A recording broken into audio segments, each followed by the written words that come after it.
My name is Irma Sullivan. I'm 58 years old, and I used to believe that forgiveness was the highest virtue a Christian woman could possess.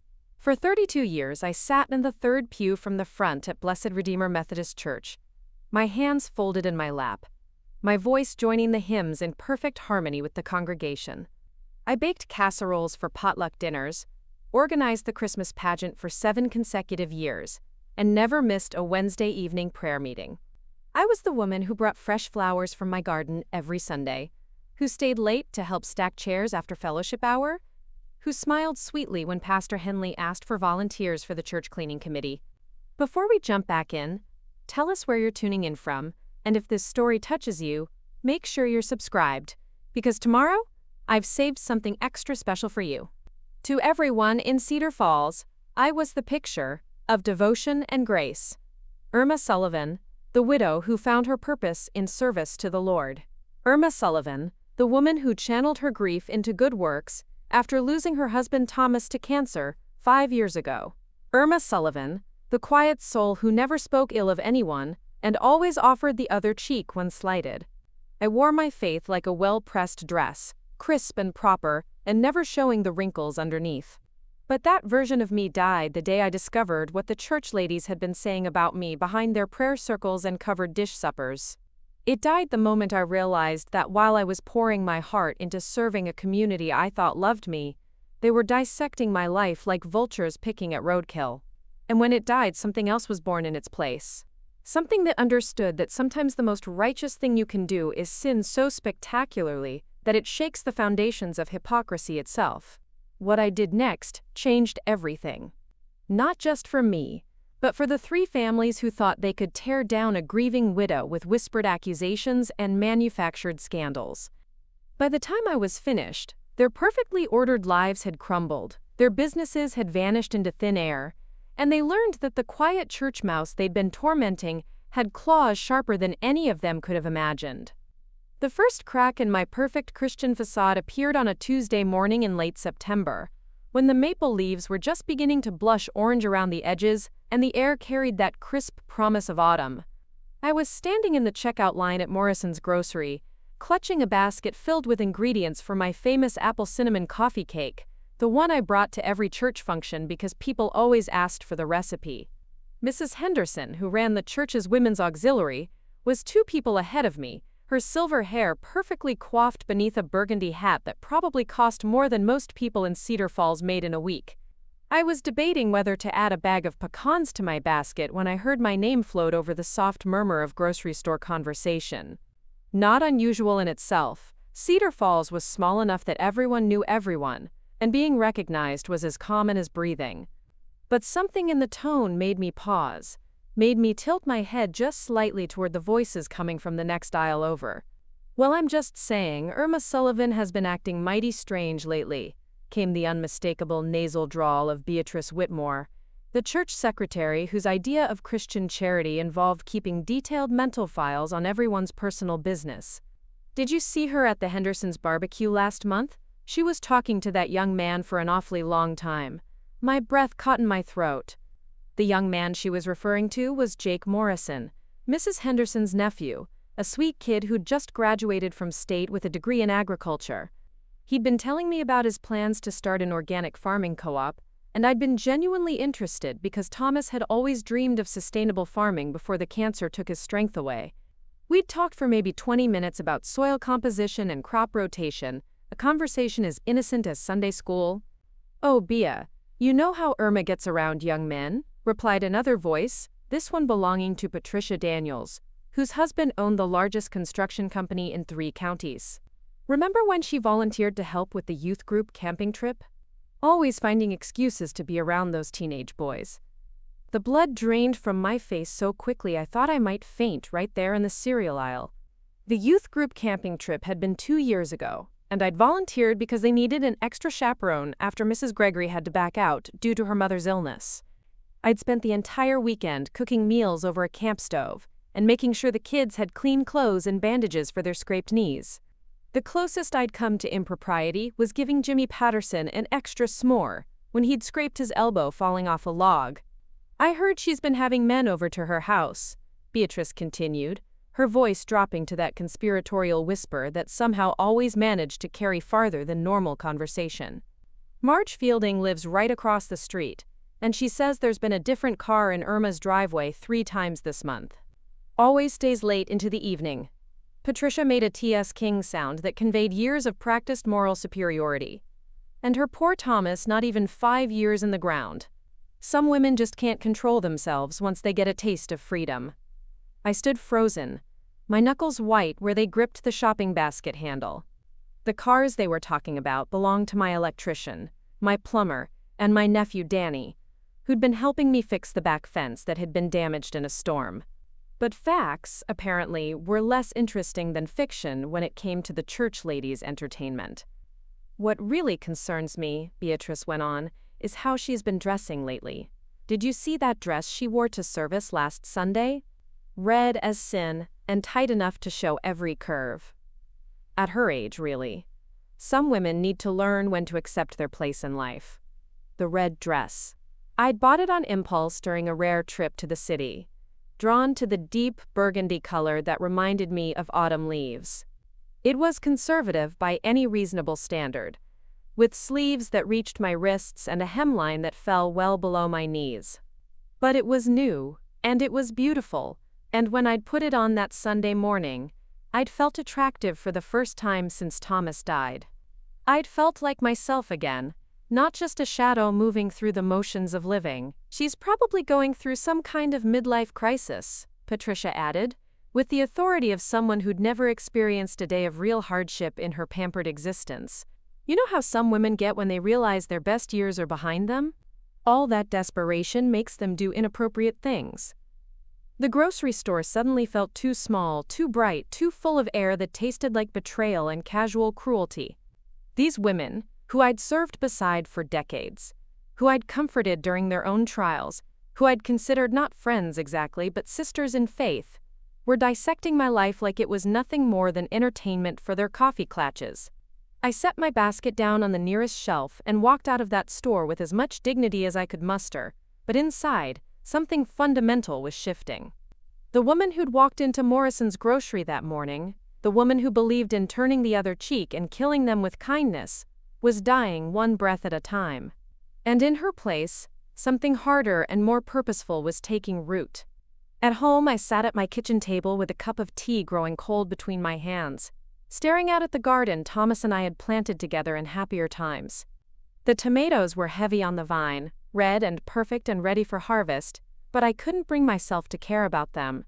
All I could think about were those voices, casual and cruel, shredding my reputation like it was nothing more than old newspaper. This wasn't the first time I'd caught whispers. Over the past few months there had been other incidents. Conversations that stopped when I entered a room. Invitations that mysteriously failed to reach me. Smiles that didn't quite reach people's eyes when they greeted me after service. I'd told myself I was being paranoid, that grief was making me oversensitive to imagined slights. But now I knew the truth. The church ladies hadn't just been talking about me. They'd been systematically destroying my reputation, one manufactured scandal at a time. The worst part wasn't even the lies themselves. It was the calculated nature of it all, the way they'd taken my attempts to rebuild my life after Thomas's death and twisted them into something ugly and shameful. Every moment of joy I'd tried to reclaim, every small step toward healing, had been catalogued and distorted until it became evidence of my moral failing. I thought about the youth group camping trip, how proud I'd been to help those kids learn about nature and teamwork. I thought about my conversations with Jake Morrison, how refreshing it had been to talk to someone who shared Thomas's passion for sustainable agriculture. I thought about the red dress, how wearing it had made me feel like I was honoring the woman Thomas had fallen in love with all those years ago, instead of hiding her away in widow's weeds. Every single thing they'd used against me had been innocent, pure, born from a heart that was trying to heal and find purpose again. But in the hands of women who had never known real loss, who had never had to rebuild themselves from the ground up, my healing had become their entertainment. As the afternoon shadows lengthened across my kitchen floor, I made a decision that would have horrified the old Irma Sullivan. I was done being the perfect Christian woman. I was done turning the other cheek, I was done letting them tear me apart while they smiled to my face and called it fellowship. It was time to show them what real sin looked like. The next morning, I woke before dawn and did something I hadn't done in 32 years of faithful church attendance. I skipped Sunday service. Instead, I put on my most comfortable clothes, made myself a proper breakfast of pancakes and bacon instead of the usual piece of toast grabbed between getting ready for church, and I started planning. From my kitchen window, I could see cars driving past toward Blessed Redeemer, families dressed in their Sunday best, carrying covered dishes for the potluck lunch that would follow the service. On any other week, I would have been among them, my coffee cake balanced carefully on the passenger seat, my Bible bookmarked with the morning's reading. But not today. Today, I had more important work to do. I pulled out my laptop, the one Danny had taught me to use the previous year, and began researching. If there was one thing I'd learned from 37 years of marriage to a man who built his business from nothing, it was that knowledge was power.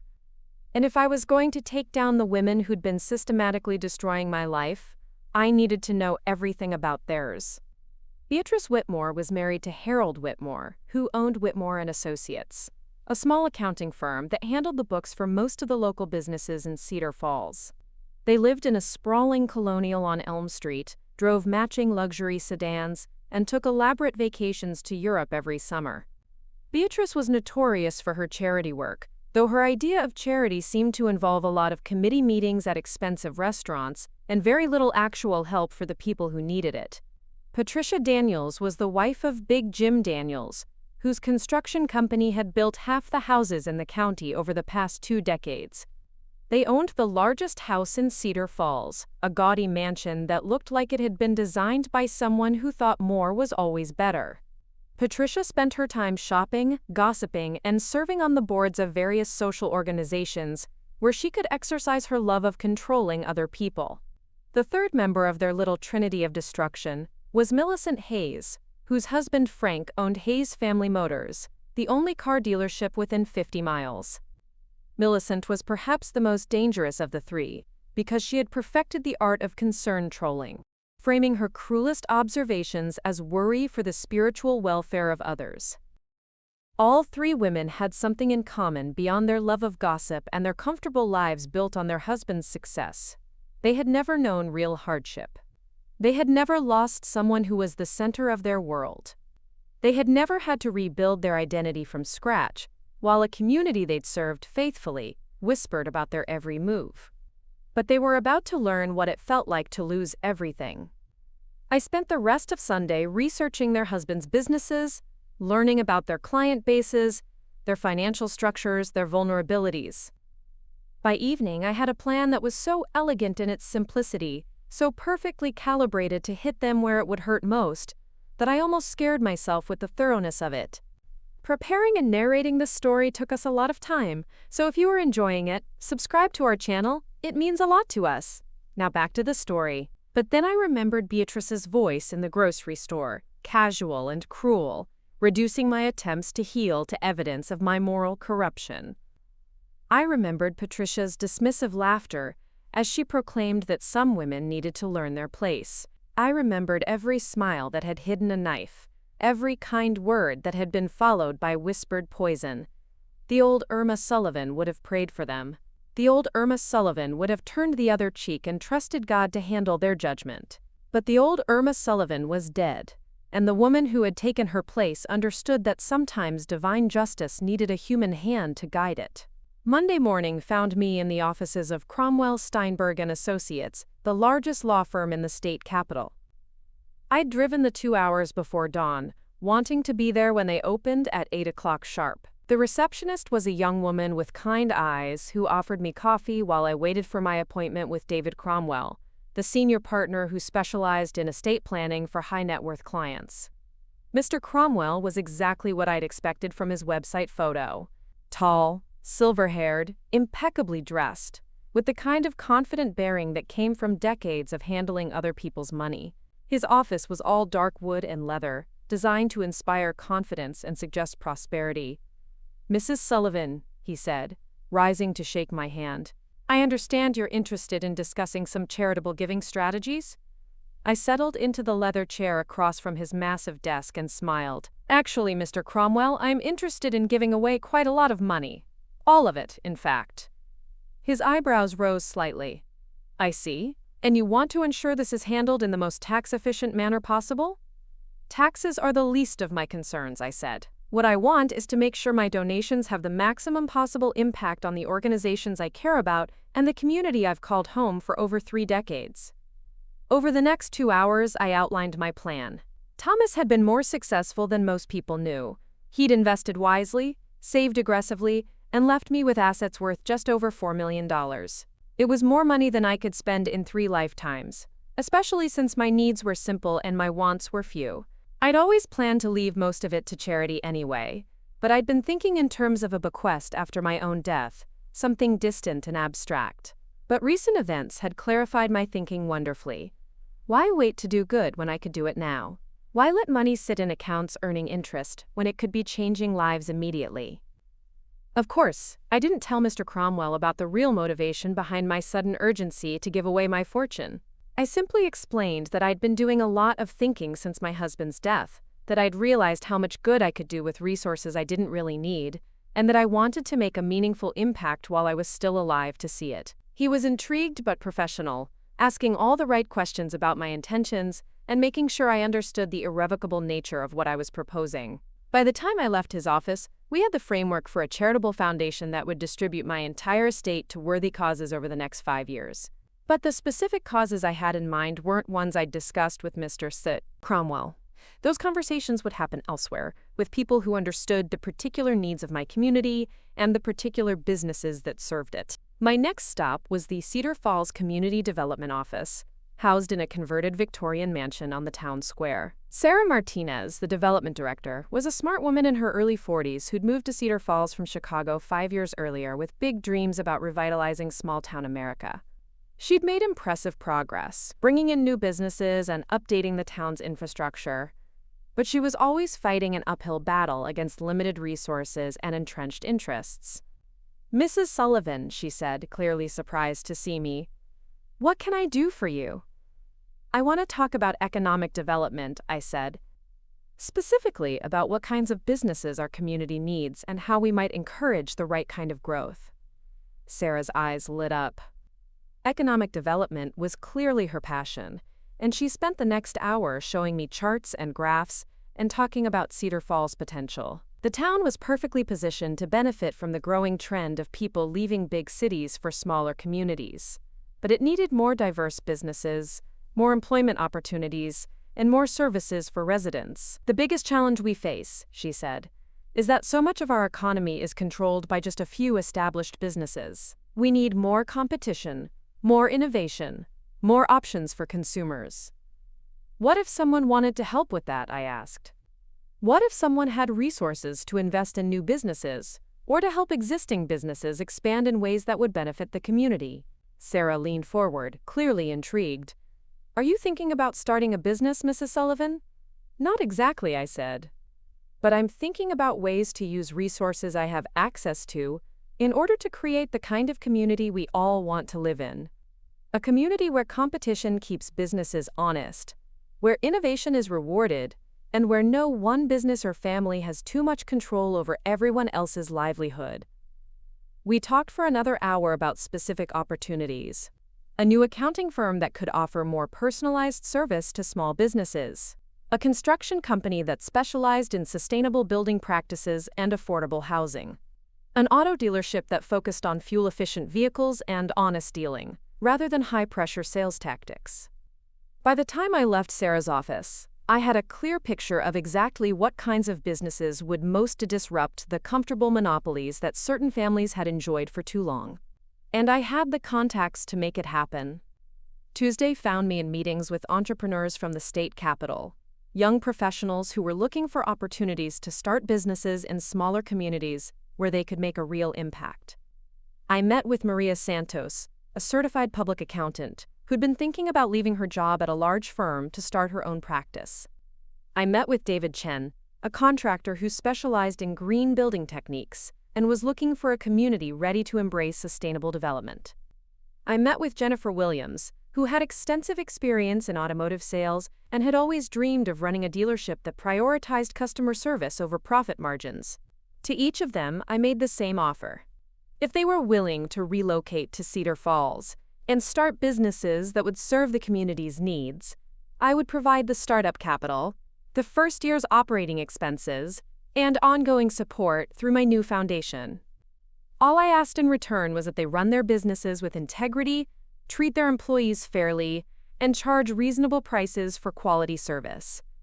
They were intrigued but cautious, wanting to know what the catch was, why someone they'd never met would be willing to invest so heavily in their success. I told them the truth, just not all of it. I explained that I was a longtime resident of Cedar Falls who wanted to see the community thrive, that I had resources I wanted to use for good, and that I believed competition and innovation were essential for a healthy economy. What I didn't tell them was that I also wanted to destroy the comfortable monopolies that had allowed certain families to become so arrogant they thought they could tear apart a widow's reputation for sport. What I didn't mention was that within 6 months, their new businesses would be competing directly with established companies whose owners' wives had made the mistake of underestimating a quiet church lady who'd finally had enough. By Wednesday, I had commitments from all 3 entrepreneurs and a timeline for their businesses to open within the next 4 months. I had contractors lined up to renovate office spaces for them, marketing consultants ready to help them establish their brands, and a lawyer preparing the contracts that would formalize my investment in their success. But the most important conversation happened Wednesday evening, when I drove to the next county over and had dinner with my nephew Danny and his wife Lisa. Danny was Thomas's sister's boy, a good man who'd struggled to make ends meet working construction for Big Jim Daniels.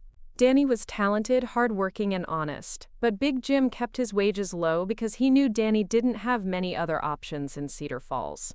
"Aunt Irma," Danny said after we'd finished Lisa's excellent meatloaf and settled in their small living room with coffee, "you sounded kind of mysterious on the phone.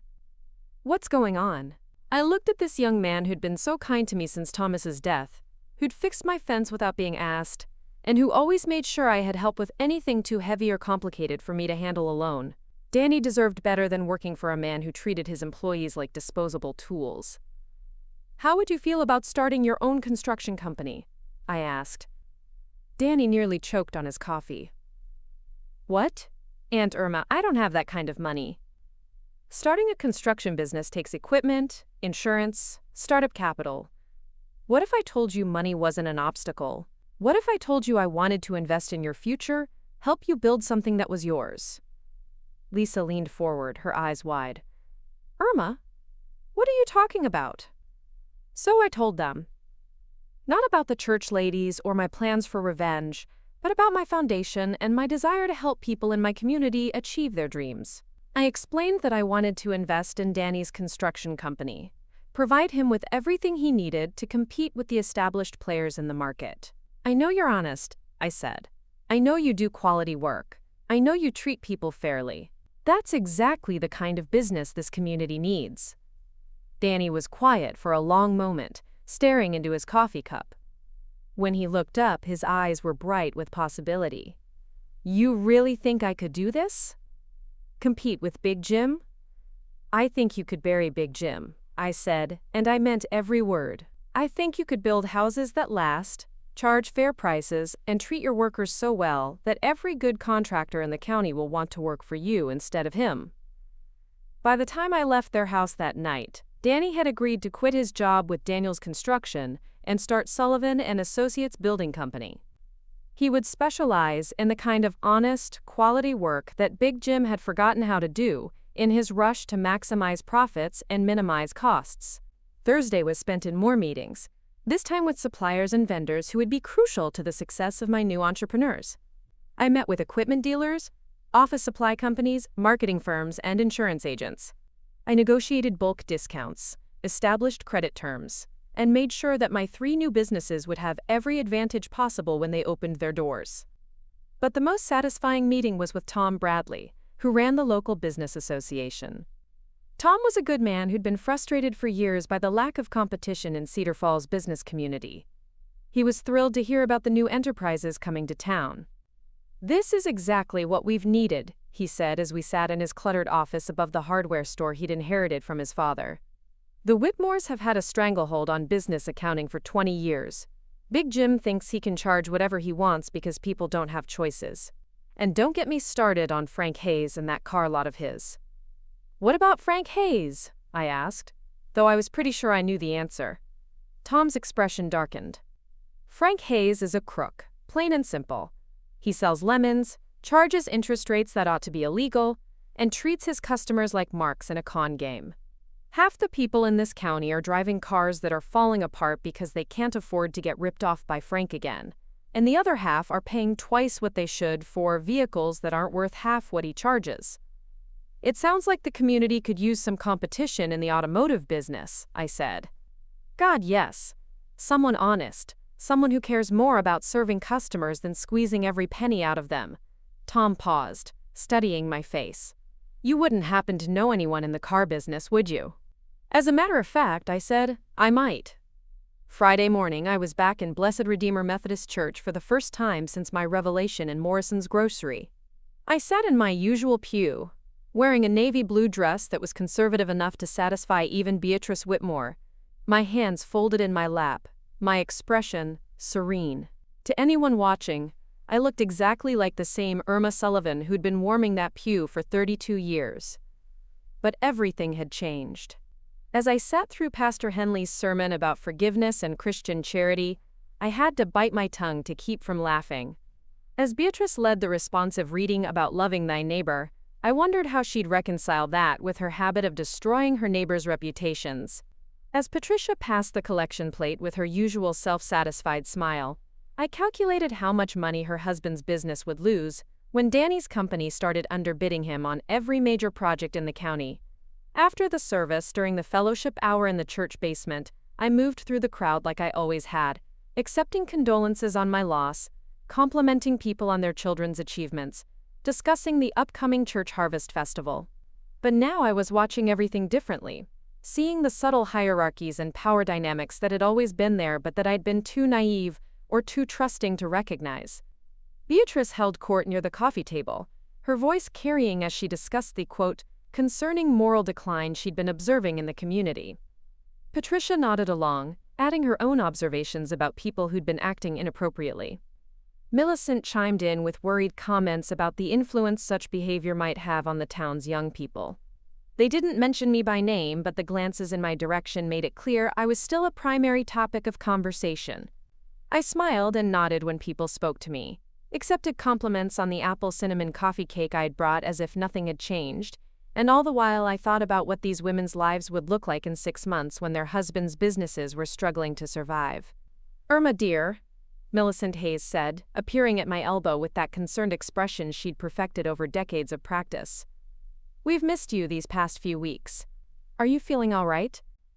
"I'm feeling wonderful, Millicent," I replied, my smile as warm and genuine as I could make it.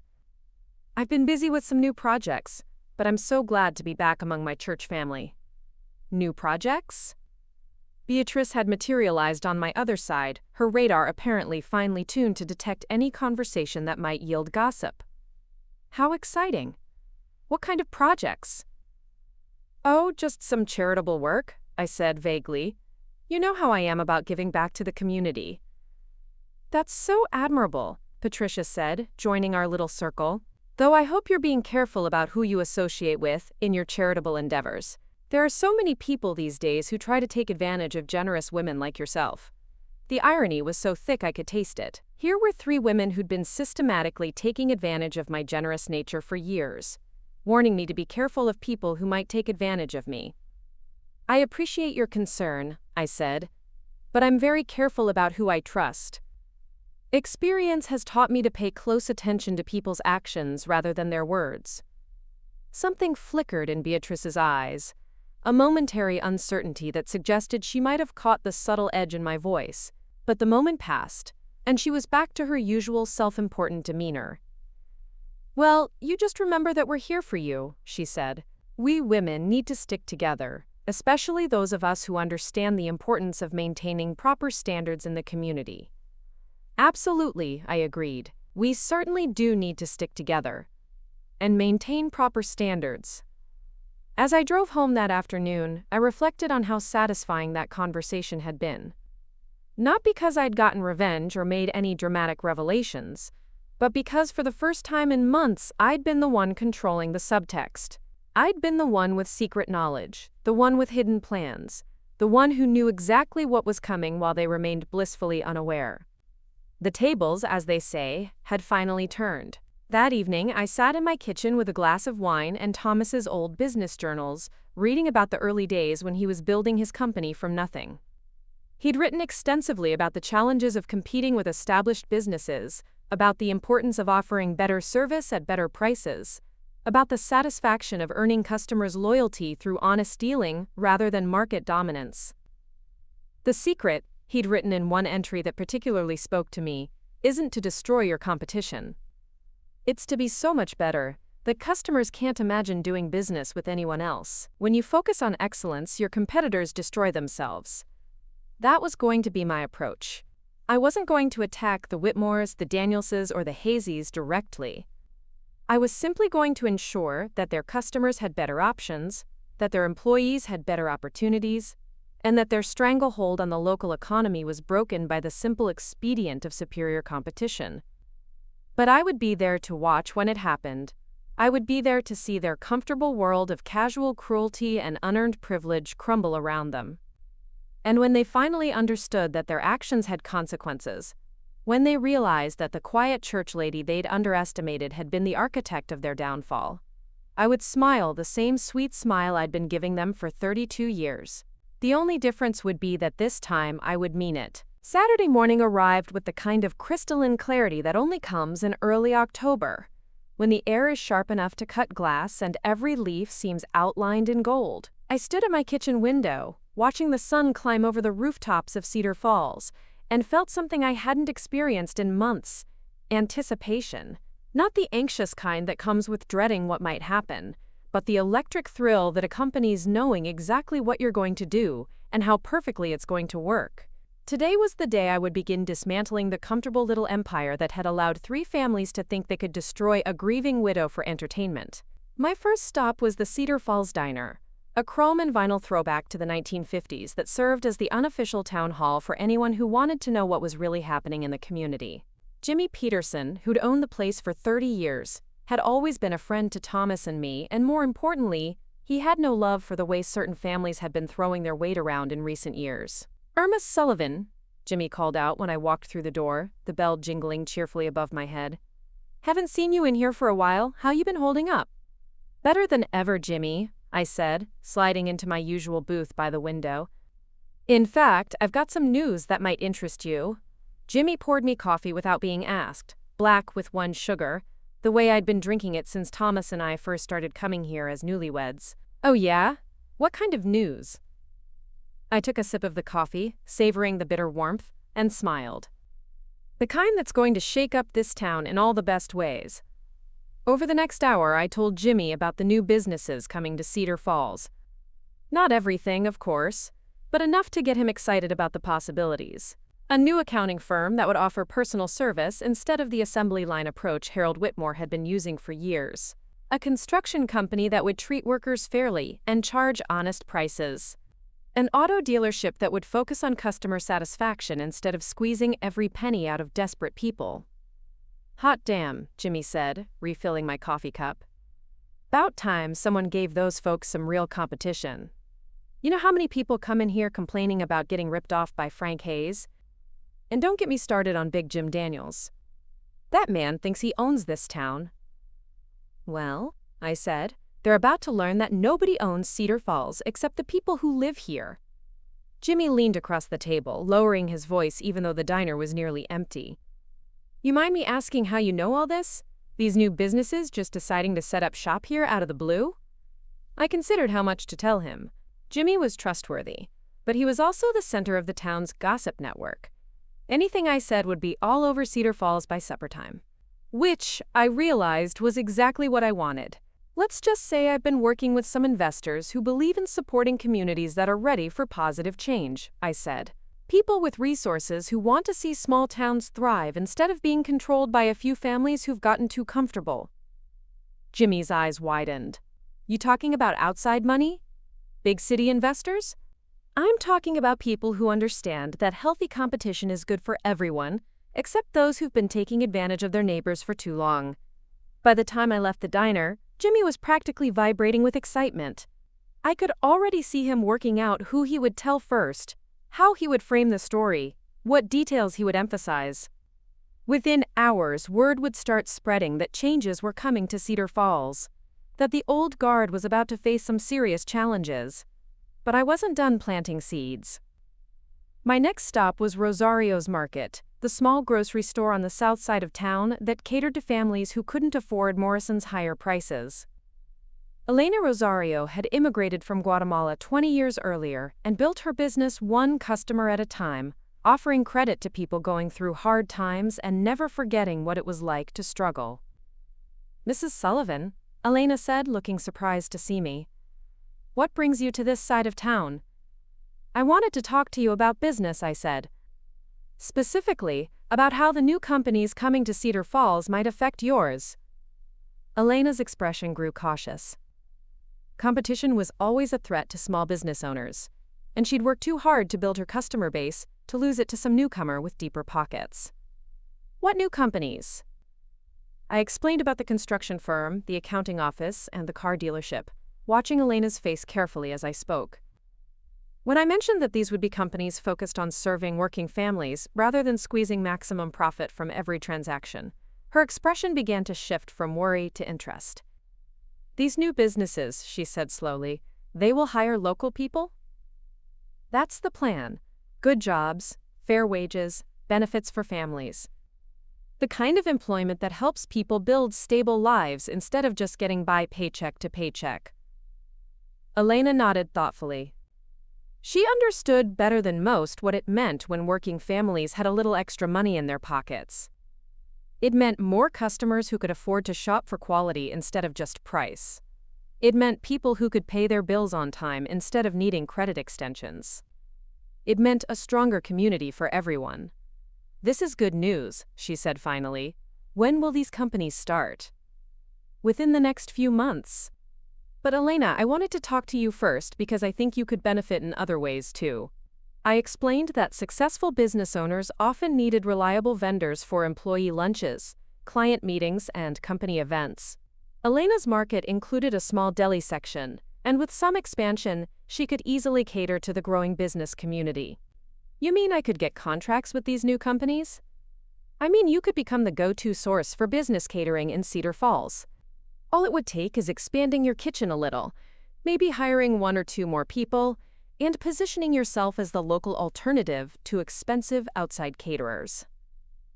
Elena's eyes lit up with the same entrepreneurial fire I'd seen in my meetings with Maria, David, and Jennifer. How much would something like that cost? What if I told you cost wasn't an obstacle?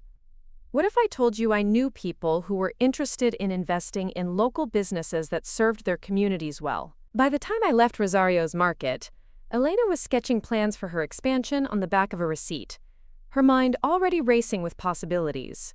I'd planted another seed, one that would grow into yet another competitive alternative to the established order that had kept too many people down for too long. But the most important conversation of the day was still ahead of me. Margaret Torres had been the church organist at Blessed Redeemer for 15 years. A quiet woman in her early 50s who worked part-time at the Cedar Falls Public Library and cared for her aging mother at home. She was also one of the most observant people I'd ever met, with an encyclopedic knowledge of who was connected to whom in our small town and a talent for seeing patterns that others missed. I found her in the library's genealogy section, helping an elderly man trace his family history through dusty volumes of county records. When she finished with him, I approached the circulation desk where she was processing returned books. Margaret, do you have a few minutes to talk? She looked around the nearly empty library and nodded. Of course, Mrs. Sullivan, what can I help you with? I'd debated how much to tell Margaret, but ultimately decided that I needed at least one person who understood the full scope of what I was doing. Margaret was discreet, intelligent, and most importantly, she'd been on the receiving end of the church lady's subtle cruelties herself. She knew what it was like to be judged and found wanting by women who'd never faced real hardship. "I need to tell you something in complete confidence," I said. "Something that's going to change quite a few things around here, and I want you to be prepared." Margaret's expression grew serious. "What kind of changes?" So I told her. Not just about the new businesses, but about why I was really bringing them to Cedar Falls. I told her about the conversation I'd overheard in Morrison's grocery, about the months of whispered rumors and manufactured scandals, about the systematic campaign to destroy my reputation that had been masquerading as Christian concern. Margaret listened without interrupting, her face growing darker with each detail I shared. When I finished, she sat quietly for a long moment, her fingers drumming against the circulation desk. "I'm not surprised," she said finally. "I've seen how they operate. Remember when my mother had her stroke 2 years ago, and I had to miss several church services to be with her at the hospital?" I nodded. Margaret had been dealing with a family crisis, and everyone had understood why she couldn't maintain her usual church schedule. Beatrice Whitmore started a whole campaign about how I was neglecting my church duties, and maybe they needed to find a more reliable organist. Patricia Daniels suggested that my, quote, family problems were affecting my ability to serve the congregation properly. They made it sound like caring for my dying mother was some kind of character flaw. What happened? Pastor Henley shut it down, thank God, but the damage was done. For months afterward, people treated me like I was on probation, like I had to prove I was still worthy of my position. It was humiliating.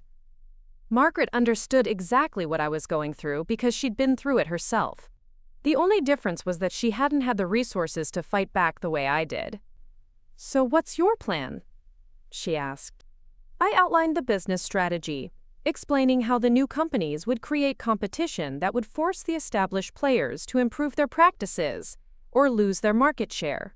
I told her about Danny's construction company, about Maria's accounting firm, about Jennifer's car dealership. "Within a year," I said, "Harold Whitmore will either have to start treating his clients like human beings or watch them walk away to someone who will. Big Jim Daniels will either have to pay fair wages and charge honest prices or see his best workers and customers go to Danny. Frank Hayes will either have to stop ripping people off or watch Jennifer's dealership put him out of business. And their wives will have to watch their comfortable little world crumble around them," Margaret said with satisfaction. "The same way they tried to make yours crumble." "Exactly. But Margaret, I need you to know that this is just the beginning. Once these businesses are established and thriving, I have other plans. Plans that will ensure that Beatrice, Patricia, and Millicent understand exactly what they've done and why their actions have consequences." Margaret leaned forward, her eyes bright with curiosity. "What kind of plans?" "The kind that will make them remember this lesson for the rest of their lives." That evening, I sat in my garden as the sun set behind the maple trees, watching the first stars appear in the darkening sky. Thomas's roses were blooming one last time before winter, their petals soft and fragrant in the cooling air. I could almost feel his presence beside me, could almost hear his voice telling me how proud he was of what I'd accomplished. For 37 years, Thomas had been my partner in everything. He'd taught me about business, about strategy, about the importance of thinking 3 moves ahead of your competition. He'd shown me that success wasn't about being the loudest or the most aggressive, but about being the smartest and the most prepared. Most importantly, he'd taught me that sometimes the most devastating attacks are the ones your enemies never see coming. The church ladies thought they'd been targeting a helpless widow, a woman with no resources and no allies, someone they could tear down without consequences. They'd mistaken quiet dignity for weakness, Christian charity for foolishness, and grief for vulnerability. They were about to learn just how wrong they'd been. Monday morning brought the first visible signs that change was coming to Cedar Falls. A crew from the state capitol arrived to begin renovating the office space that would house Santos Accounting Services, Maria's new firm. They set up their equipment right across the street from Whitmore and Associates, where Harold had been conducting business from the same cramped, outdated offices for 20 years. I made sure to be downtown that morning, ostensibly to pick up my prescription from the pharmacy, but really to watch the reactions as people noticed the construction activity. The crew had put up professional signs announcing the coming soon opening of a full-service accounting firm, specializing in small business and individual tax services. Harold Whitmore himself appeared on the sidewalk by 10 o'clock, drawn by the noise and curiosity about what was happening across from his office. He stood there for several minutes, studying the signs and watching the workers, his expression growing more concerned with each passing moment. I happened to be walking by at just that moment, carrying my prescription bag and wearing my most innocent smile. "Good morning, Harold," I said pleasantly. "Exciting to see new businesses coming to town, isn't it?" He turned to me with the kind of forced smile that barely concealed his alarm. "Oh, hello, Irma.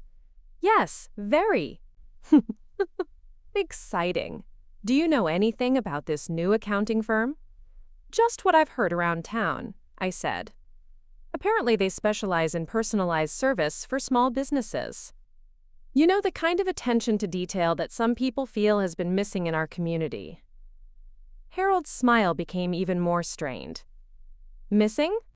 I think our local businesses have been very well served by the existing options." "Oh, I'm sure they have," I agreed. "But competition is always good for consumers, don't you think? It encourages everyone to do their best work." I could see the wheels turning behind Harold's eyes as he tried to calculate what this new competition might mean for his business. For 20 years, he'd been the only game in town for professional accounting services. He'd been able to charge premium prices for mediocre service because his clients had no alternatives. Now, suddenly, they would. "Well," he said finally, "I suppose we'll see how much demand there really is for another accounting firm in a town this size." "I suppose we will," I agreed, and walked away whistling a hymn. The next surprise came Tuesday afternoon, when another crew arrived to begin work on the space that would house Chen Construction Company's offices. This time, the location was even more pointed, directly next door to Daniel's Construction, in a building that Big Jim had been trying to buy for years to expand his own operations. Big Jim appeared within an hour, his face red with anger as he confronted the construction foreman. "What the hell is going on here?" he demanded. "Who authorized this work?" The foreman, a professional from the state capitol who clearly wasn't intimidated by small-town bluster, calmly showed Big Jim the permits and contracts. "Chen Construction Company. They're opening a new office here next month." "Chen Construction? Never heard of them. Where are they based?"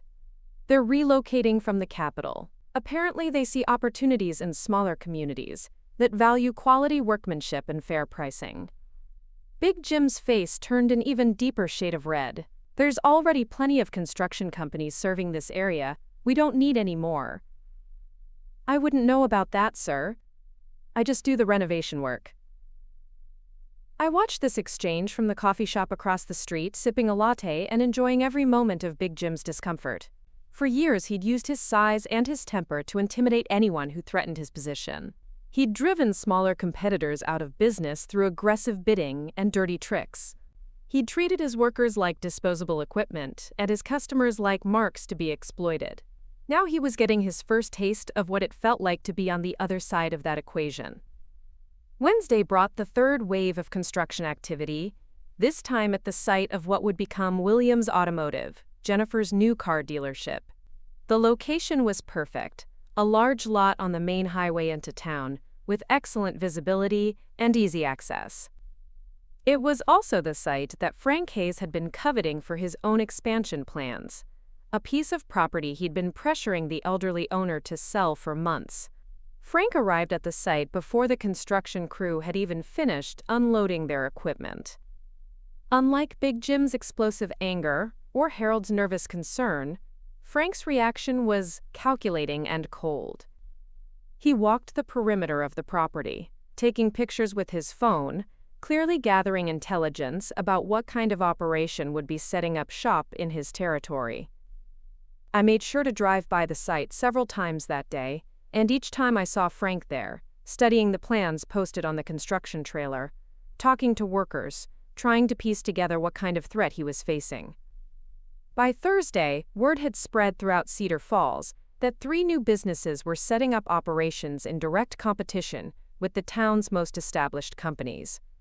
The reactions varied depending on who was doing the talking. At the diner, Jimmy Peterson was holding court, regaling anyone who would listen with theories about who was behind the sudden influx of new businesses. The consensus among his customers seemed to be that it was about time someone shook things up. 20 years I've been listening to people complain about Harold Whitmore's lousy customer service, said Bob Martinez, who owned a small auto repair shop. Maybe now he'll have to actually return phone calls and explain what he's charging for. And don't get me started on Big Jim, added Carol Stevens, whose husband worked for the county road department. My nephew Danny's been breaking his back for that man for 5 years, and Jim treats him like dirt. Pays him just enough to keep him from quitting, but not enough to get ahead. Frank Hayes sold my daughter a car that broke down 3 times in the first month, contributed Mrs. Anderson, an elderly woman whose opinions carried weight throughout the community. When she tried to get him to fix it under warranty, he told her she must have been driving it wrong. Like there's a wrong way to drive to work every day. The conversation continued in this vein for most of the morning, with one person after another sharing stories of poor service, unfair treatment, and arrogant behavior from the 3 families that had dominated Cedar Falls business community for too long. But the most interesting conversations were happening at Blessed Redeemer Methodist Church, where the wives of the threatened businessmen were beginning to realize that their comfortable world was under attack. I learned about these conversations from Margaret Torres, who, as church organist, was privy to all sorts of information that people assumed she either couldn't hear or wouldn't repeat. She called me Thursday evening, her voice tight with barely suppressed amusement. "You need to hear what happened at choir practice tonight," she said. "I'm listening." Beatrice Whitmore cornered Pastor Henley after we finished rehearsing. She wanted to know if he'd heard anything about the new businesses coming to town, and whether the church leadership had any concerns about outside influences disrupting the community. What did Pastor Henley say? He said he thought competition was generally healthy for communities, and that as long as the new businesses operated ethically and contributed to the town's well-being, he saw no reason for concern. I bet that didn't satisfy Beatrice. Not even close. She started going on about how these outside companies might not share, our values, and how important it was to support the families who'd been pillars of the community for generations. She made it sound like opening a competing business was some kind of attack on Christianity itself. What about Patricia and Millicent? Patricia was nodding along with everything Beatrice said, adding comments about how these new businesses probably didn't understand small-town values. Millicent kept making worried faces and talking about how change wasn't always good for communities, especially when it came from people who didn't have deep roots in the area. Did anyone else join the conversation? That's the interesting part. Most of the choir just listened without saying much, but I could tell they weren't buying what Beatrice was selling.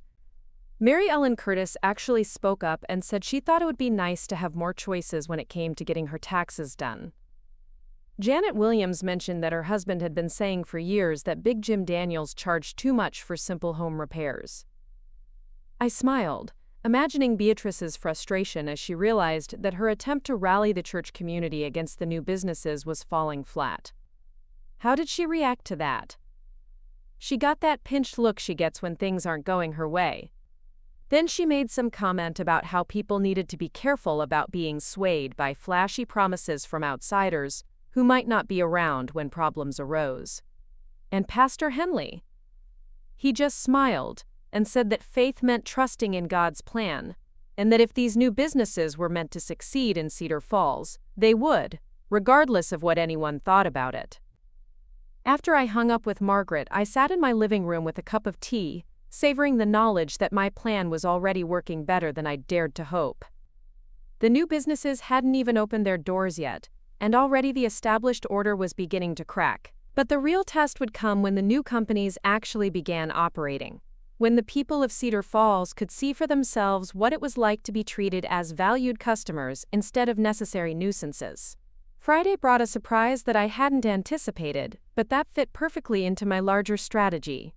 Danny called me just after lunch, his voice excited and slightly breathless.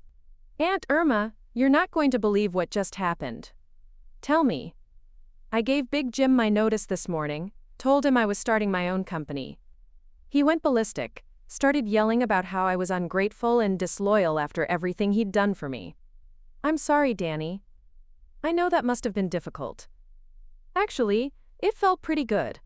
I've been wanting to tell that man what I thought of him for years. But here's the thing. After I left his office, 3 of his other guys came up to me. Good workers, skilled guys who've been putting up with his crap because they needed the jobs. And they want to know if I'm hiring. They're tired of working for someone who treats them like dirt and pays them like they're lucky to have jobs at all. Irma, if I hire these guys, I'll have the best construction crew in the county right from day one. I felt a surge of satisfaction that had nothing to do with revenge and everything to do with justice. Danny was a good man who deserved the chance to build something meaningful. His co-workers were skilled professionals who deserved to be treated with respect. Big Jim Daniels was about to learn what happened when you spend years burning bridges and making enemies. Hire them, I said. All of them. Whatever it takes to get the best people on your team. Are you sure? That's going to increase the startup costs significantly. Danny, the goal isn't to start small and grow slowly. The goal is to hit the ground running with such superior service and quality that every potential customer in the county knows immediately that you're the better choice. Aunt Irma, Danny said quietly, I don't know how to thank you for this opportunity. You can thank me by building the kind of company that makes this community better. Treat your workers fairly, charge honest prices, and do work that you're proud to put your name on. I will. I promise. After I hung up, I realized that this was the moment when my plan stopped being about revenge and started being about something larger. Yes, I wanted the church ladies to face consequences for their cruelty. Yes, I wanted their husbands' businesses to struggle under real competition. But more than that, I wanted Cedar Falls to become the kind of community where good people like Danny could thrive, where customers were treated with respect, where success came from merit rather than market manipulation. That evening, I attended the monthly meeting of the Cedar Falls Historical Society, a group I'd belonged to for years but had been neglecting since Thomas's death. The meeting was held in the basement of the library, in a room lined with old photographs and documents that told the story of our town's past.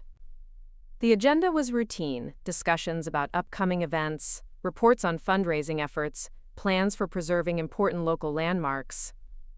But what interested me more than the official business were the conversations that happened before and after the meeting, when people gathered in small groups to share news and opinions about what was happening in town.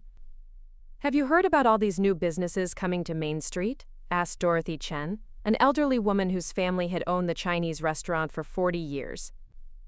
My Harold is beside himself, replied Ruth Whitmore, Harold's wife and Beatrice's sister-in-law. He says there's not enough business in this town to support 2 accounting firms.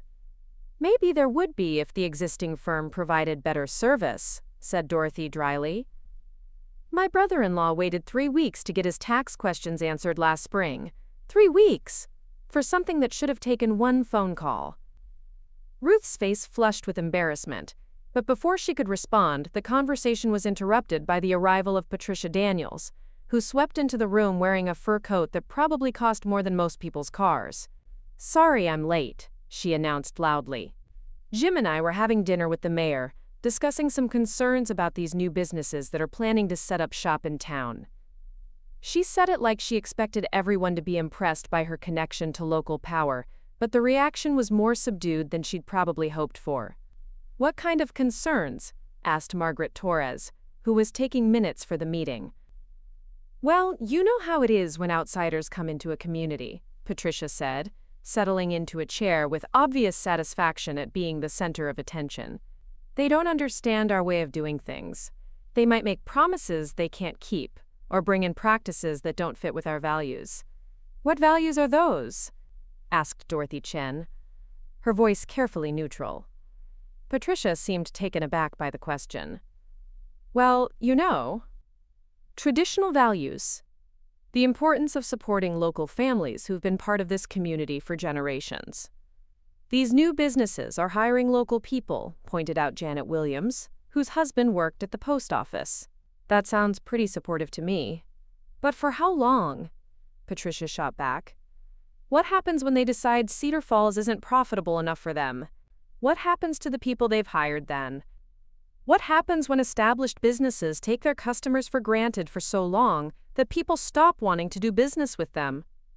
Dorothy asked pointedly. The tension in the room was thick enough to cut with a knife. Patricia clearly hadn't expected to encounter this level of resistance to her narrative about the threat posed by new competition. I decided it was time to join the conversation. You know, I said, my voice mild and thoughtful, it seems to me that the best way to compete with new businesses is to make sure your existing customers are so satisfied that they wouldn't dream of going anywhere else. Patricia turned to me with the kind of smile that was all teeth and no warmth. Of course, Irma, though some of us have been building customer relationships for decades. It's not always easy for newcomers to understand the depth of those connections. I imagine that's true, I agreed. Especially when those relationships are built on mutual respect and genuine value rather than simply the absence of alternatives. The meeting officially started before Patricia could respond, but I could see from her expression that she'd caught the subtle challenge in my words. More importantly, I could see from the faces around the room that other people had caught it too, and that they were beginning to think seriously about what real customer service should look like.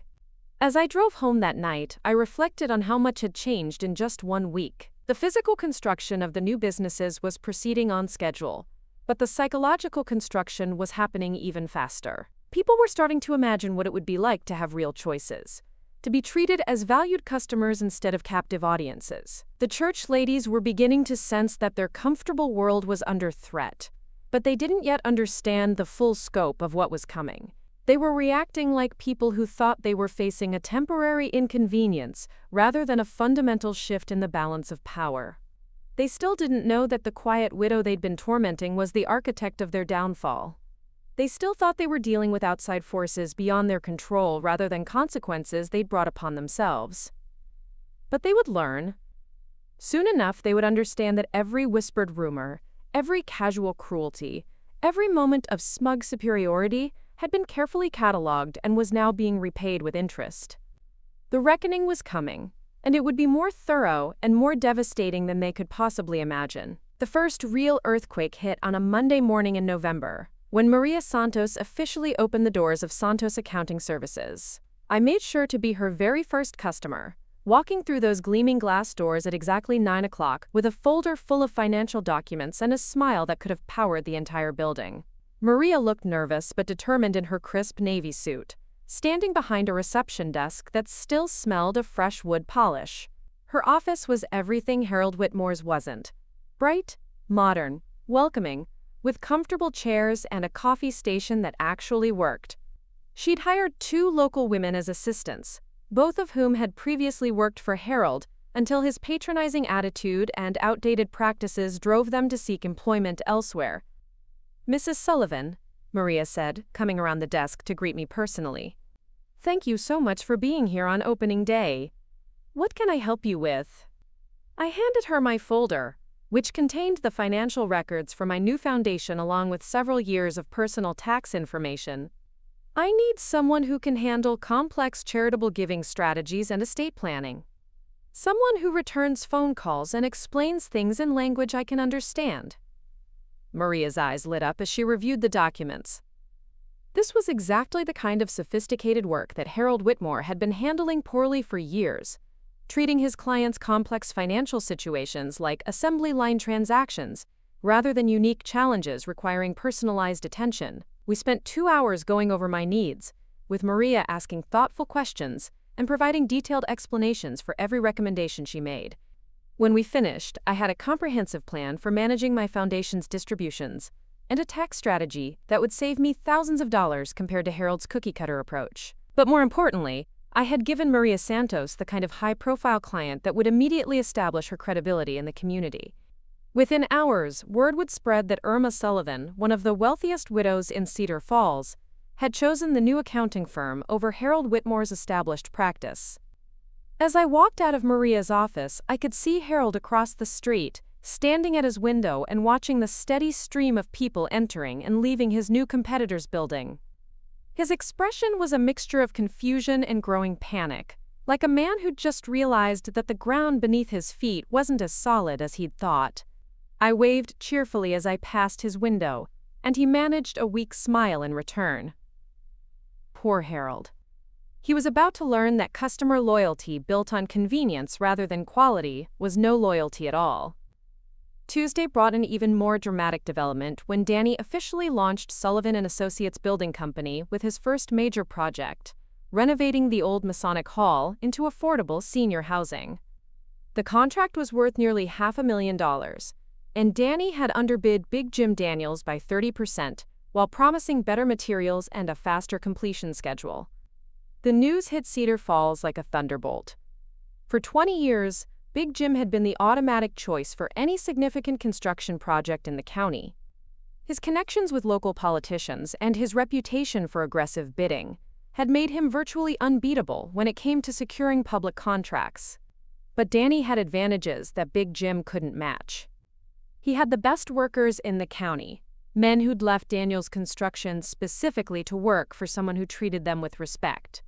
He had access to better suppliers thanks to the relationships I'd helped him establish. Most importantly, he had a business model based on quality and customer satisfaction rather than cutting corners and maximizing profit margins. The contrast became apparent immediately. While Big Jim's current projects were plagued by delays, cost overruns, and worker complaints, Danny's crew attacked the Masonic Hall renovation with an enthusiasm and professionalism that drew crowds of curious onlookers. I made a point of stopping by the job site every day, ostensibly to check on the progress, but really to be seen supporting my nephew's new venture. Other prominent citizens began doing the same, and within a week, Danny had received inquiries about 3 more major projects. Big Jim's response was predictably explosive. He stormed into the mayor's office demanding to know how an untested upstart had been awarded such an important contract. He accused Danny of underbidding just to steal business, not caring whether he could actually deliver on his promises. He hinted darkly about outside money corrupting the local bidding process, but his complaints fell on deaf ears. Mayor Bradley, who'd been dealing with complaints about Daniels Construction's shoddy work for years, was delighted to finally have an alternative. The city council, tired of Big Jim's arrogant assumption that he deserved every contract regardless of his bid quality, was eager to see what real competition could accomplish. Wednesday saw the opening of Williams Automotive, and Jennifer Williams wasted no time in demonstrating why Frank Hayes' stranglehold on the local car market was about to end. Her grand opening featured fair prices, honest trade-in valuations, and a customer service philosophy that treated car buying as a collaborative process rather than an adversarial negotiation. The contrast with Hayes Family Motors was immediately obvious to anyone who'd ever had the misfortune of dealing with Frank Hayes. Where Frank's lot was cluttered with overpriced vehicles of questionable quality, Jennifer's showroom featured carefully selected cars with transparent pricing and detailed vehicle histories. Where Frank employed high-pressure salesmen who treated customers like marks to be conned, Jennifer hired knowledgeable staff who focused on finding the right vehicle for each customer's needs and budget. But the real killer was Jennifer's financing. While Frank had made his fortune charging usurious interest rates to desperate buyers who had no other options, Jennifer offered competitive rates through relationships with legitimate banks and credit unions.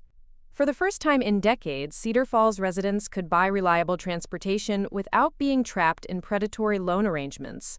The impact was immediate and devastating to Frank's business model.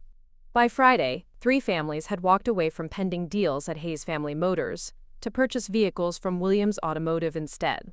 Frank's response was to lower his prices and improve his financing terms, but the damage to his reputation was already done. 20 years of treating customers badly couldn't be erased by a few days of panic-driven reforms. I celebrated these victories quietly, sharing coffee with Margaret Torres at the library and exchanging satisfied glances as we watched the established order of Cedar Falls crumble one customer at a time. But the real satisfaction came from watching the church ladies try to process what was happening to their comfortable world. The first crack in their facade appeared at Thursday evening choir practice, when Beatrice Whitmore's usual confidence gave way to something approaching desperation. Margaret called me afterward with a detailed report that left me smiling into my teacup. Beatrice cornered Pastor Henley again, Margaret said, but this time she wasn't subtle about it. She flat out asked him to say something from the pulpit, about the importance of supporting local businesses that had been serving the community for generations. What did he say? He pointed out that all the new businesses were local now, and that they were hiring local people and contributing to the community. He said the church's role wasn't to pick winners and losers in the marketplace, but to encourage ethical business practices, regardless of who was doing the business. That couldn't have gone over well. Beatrice got that red-faced look she gets when she's about to lose her temper. She started talking about how these outside companies were disrupting the natural order of things, and how some people didn't appreciate the stability that established families brought to the community. Did anyone else join the conversation? That's when it got really interesting. Mary Ellen Curtis spoke up and said she'd just had her taxes done by the new accounting firm, and that they'd caught several errors in her previous returns that had cost her hundreds of dollars in overpaid taxes. Janet Williams mentioned that her son had gotten his car serviced at the new garage attached to Williams Automotive, and that they'd charged half what Frank Hayes usually demanded for the same work. I could picture Beatrice's frustration as she realized that her attempt to rally church support was backfiring spectacularly. How did she respond? She made some snide comment about people being easily swayed by flashy advertising and discount prices. Then Millicent Hayes jumped in with her concerned face, talking about how important it was to consider the long-term implications of choosing convenience over loyalty. And how did that go over? Dorothy Chen asked her what loyalty was worth, if it meant accepting poor service and high prices. She said her family had been loyal customers of Hayes Motors for 15 years, and Frank had rewarded that loyalty by selling her a car that broke down 3 times in the first month, and then refusing to honor his warranty commitments. Margaret's voice carried a note of glee as she continued. By the end of the conversation, half the choir was sharing stories about poor service and unfair treatment they'd received from the established businesses. Beatrice looked like she wanted to crawl under the piano bench. The church ladies' desperation became even more apparent on Sunday, when Beatrice, Patricia, and Millicent launched a coordinated campaign during the fellowship hour after service. They positioned themselves strategically around the church basement, each holding court with different groups of parishioners, and making carefully crafted comments about the importance of community stability and the dangers of change. I watched their performance with the detached interest of a theater critic, noting how their usual subtle approach had given way to increasingly obvious manipulation. Beatrice was talking about how established businesses had earned their place in the community through decades of service. Patricia was expressing concern about what would happen to local employment if the new companies turned out to be fly-by-night operations. Millicent was lamenting the loss of traditional values that came with rapid change. But their message wasn't resonating the way it once would have. Too many people had already experienced the superior service offered by the new businesses. Too many families had saved money or received better treatment than they'd gotten from the established companies. Too many workers had found better employment opportunities with employers who treated them as valuable assets rather than disposable resources. When I walked past Beatrice's little gathering, I could hear her making veiled references to my unfortunate situation and how grief could sometimes lead people to make poor decisions. The implication was clear. My supposed moral failings had somehow led me to support businesses that were threatening the natural order of Cedar Falls society. I paused just long enough to smile warmly at everyone in the group before continuing on my way. Let Beatrice wonder whether I'd heard her comment. Let her worry about what I might be thinking or planning. The truth was so much worse than anything she could imagine. The following week brought developments that pushed the church ladies from concern into full-scale panic. Harold Whitmore lost 3 major clients in 2 days, longtime customers who'd grown tired of his indifferent service and were attracted by Maria Santos's personal attention and competitive pricing. Big Jim Daniels watched 2 of his most lucrative contracts go to Danny's company, jobs he'd considered automatic renewals, until the bidding process revealed how much he'd been overcharging for substandard work. Frank Hayes saw his monthly sales drop by 40% as word spread about Williams Automotive's honest dealing and fair prices. But the real crisis came when Big Jim's remaining workers began demanding better treatment and higher wages, pointing to the superior conditions at Sullivan and Associates as evidence that construction workers didn't have to accept exploitation as the price of employment. When Big Jim refused their demands, 2 more experienced workers quit to join Danny's crew, taking their specialized skills and customer relationships with them. The establishment families were discovering what every monopolist learns eventually. Market dominance built on the absence of competition rather than superior service is inherently fragile. As soon as customers had better options, loyalty evaporated like morning mist. I celebrated these victories by hosting my first dinner party since Thomas's death, inviting Margaret Torres, Elena Rosario, and several other women who'd been targets of the church ladies' subtle cruelties over the years. We gathered in my dining room on a cold December evening, sharing good food and better conversation while snow fell softly outside the windows. "I have to admit," said Elena as she savored my homemade tamales, "when you first told me about the new businesses coming to town, I was worried they might hurt my market. But having more employed people with better wages has been wonderful for business. Families that used to buy just necessities are now able to afford some luxuries." "That's how healthy competition works," I replied. "When businesses have to compete for customers instead of taking them for granted, everyone benefits except those who've been coasting on past success." Margaret raised her wine glass with a knowing smile. "To healthy competition and its beneficial effects on community standards." We toasted, and I felt a warmth that had nothing to do with the wine or the fireplace. For the first time in months, I was surrounded by people who valued me for who I was rather than judging me for who they thought I should be. These women understood what it meant to rebuild yourself after setbacks, to create opportunities rather than waiting for them to be handed to you. After the other guests left, Margaret and I sat by the fire with coffee and the last of my apple cinnamon cake, watching the flames dance in the fireplace Thomas had built with his own hands 30 years earlier. "They know," Margaret said quietly. "What do they know?" "Not everything, but enough. I heard Beatrice and Patricia talking after service today. They've figured out that you're connected to the new businesses somehow. They don't understand how or why, but they know it's not a coincidence that all this started happening after their little campaign against you." I sipped my coffee, considering this development. I'd known this moment would come eventually. The church ladies weren't stupid, just arrogant. Sooner or later, they would connect the dots between their attacks on me and the systematic dismantling of their husbands' business empires. How are they planning to respond? That's what worries me. Beatrice mentioned something about, quote, taking more direct action, and Patricia nodded like she knew exactly what that meant. "I think they're planning something, Irma. Something more aggressive than their usual whisper campaigns." I set down my coffee cup and turned to face Margaret fully. "Let them come. I've been playing defense for months, absorbing their attacks and turning the other cheek like a good Christian woman should. But if they want to escalate this conflict, they're going to discover that I've learned a few things about playing offense." Margaret's eyes widened slightly. "What do you mean?"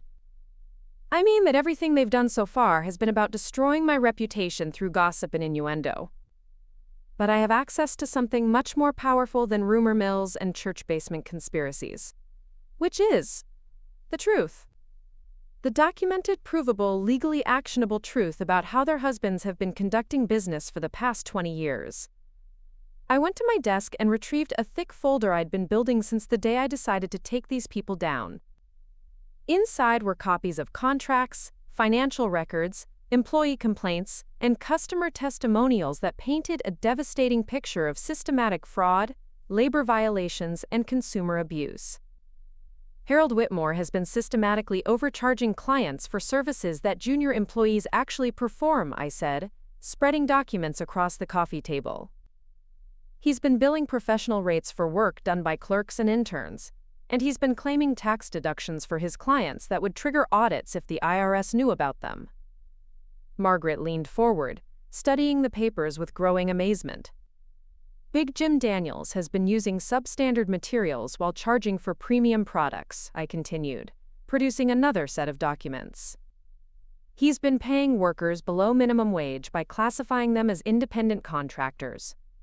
And he's been violating safety regulations on every job site for the past 5 years. How did you get all this? Former employees who were tired of being complicit in fraud. Current employees who were afraid to speak up until they had somewhere safe to go. Customers who'd been keeping records of their mistreatment but didn't know what to do with them.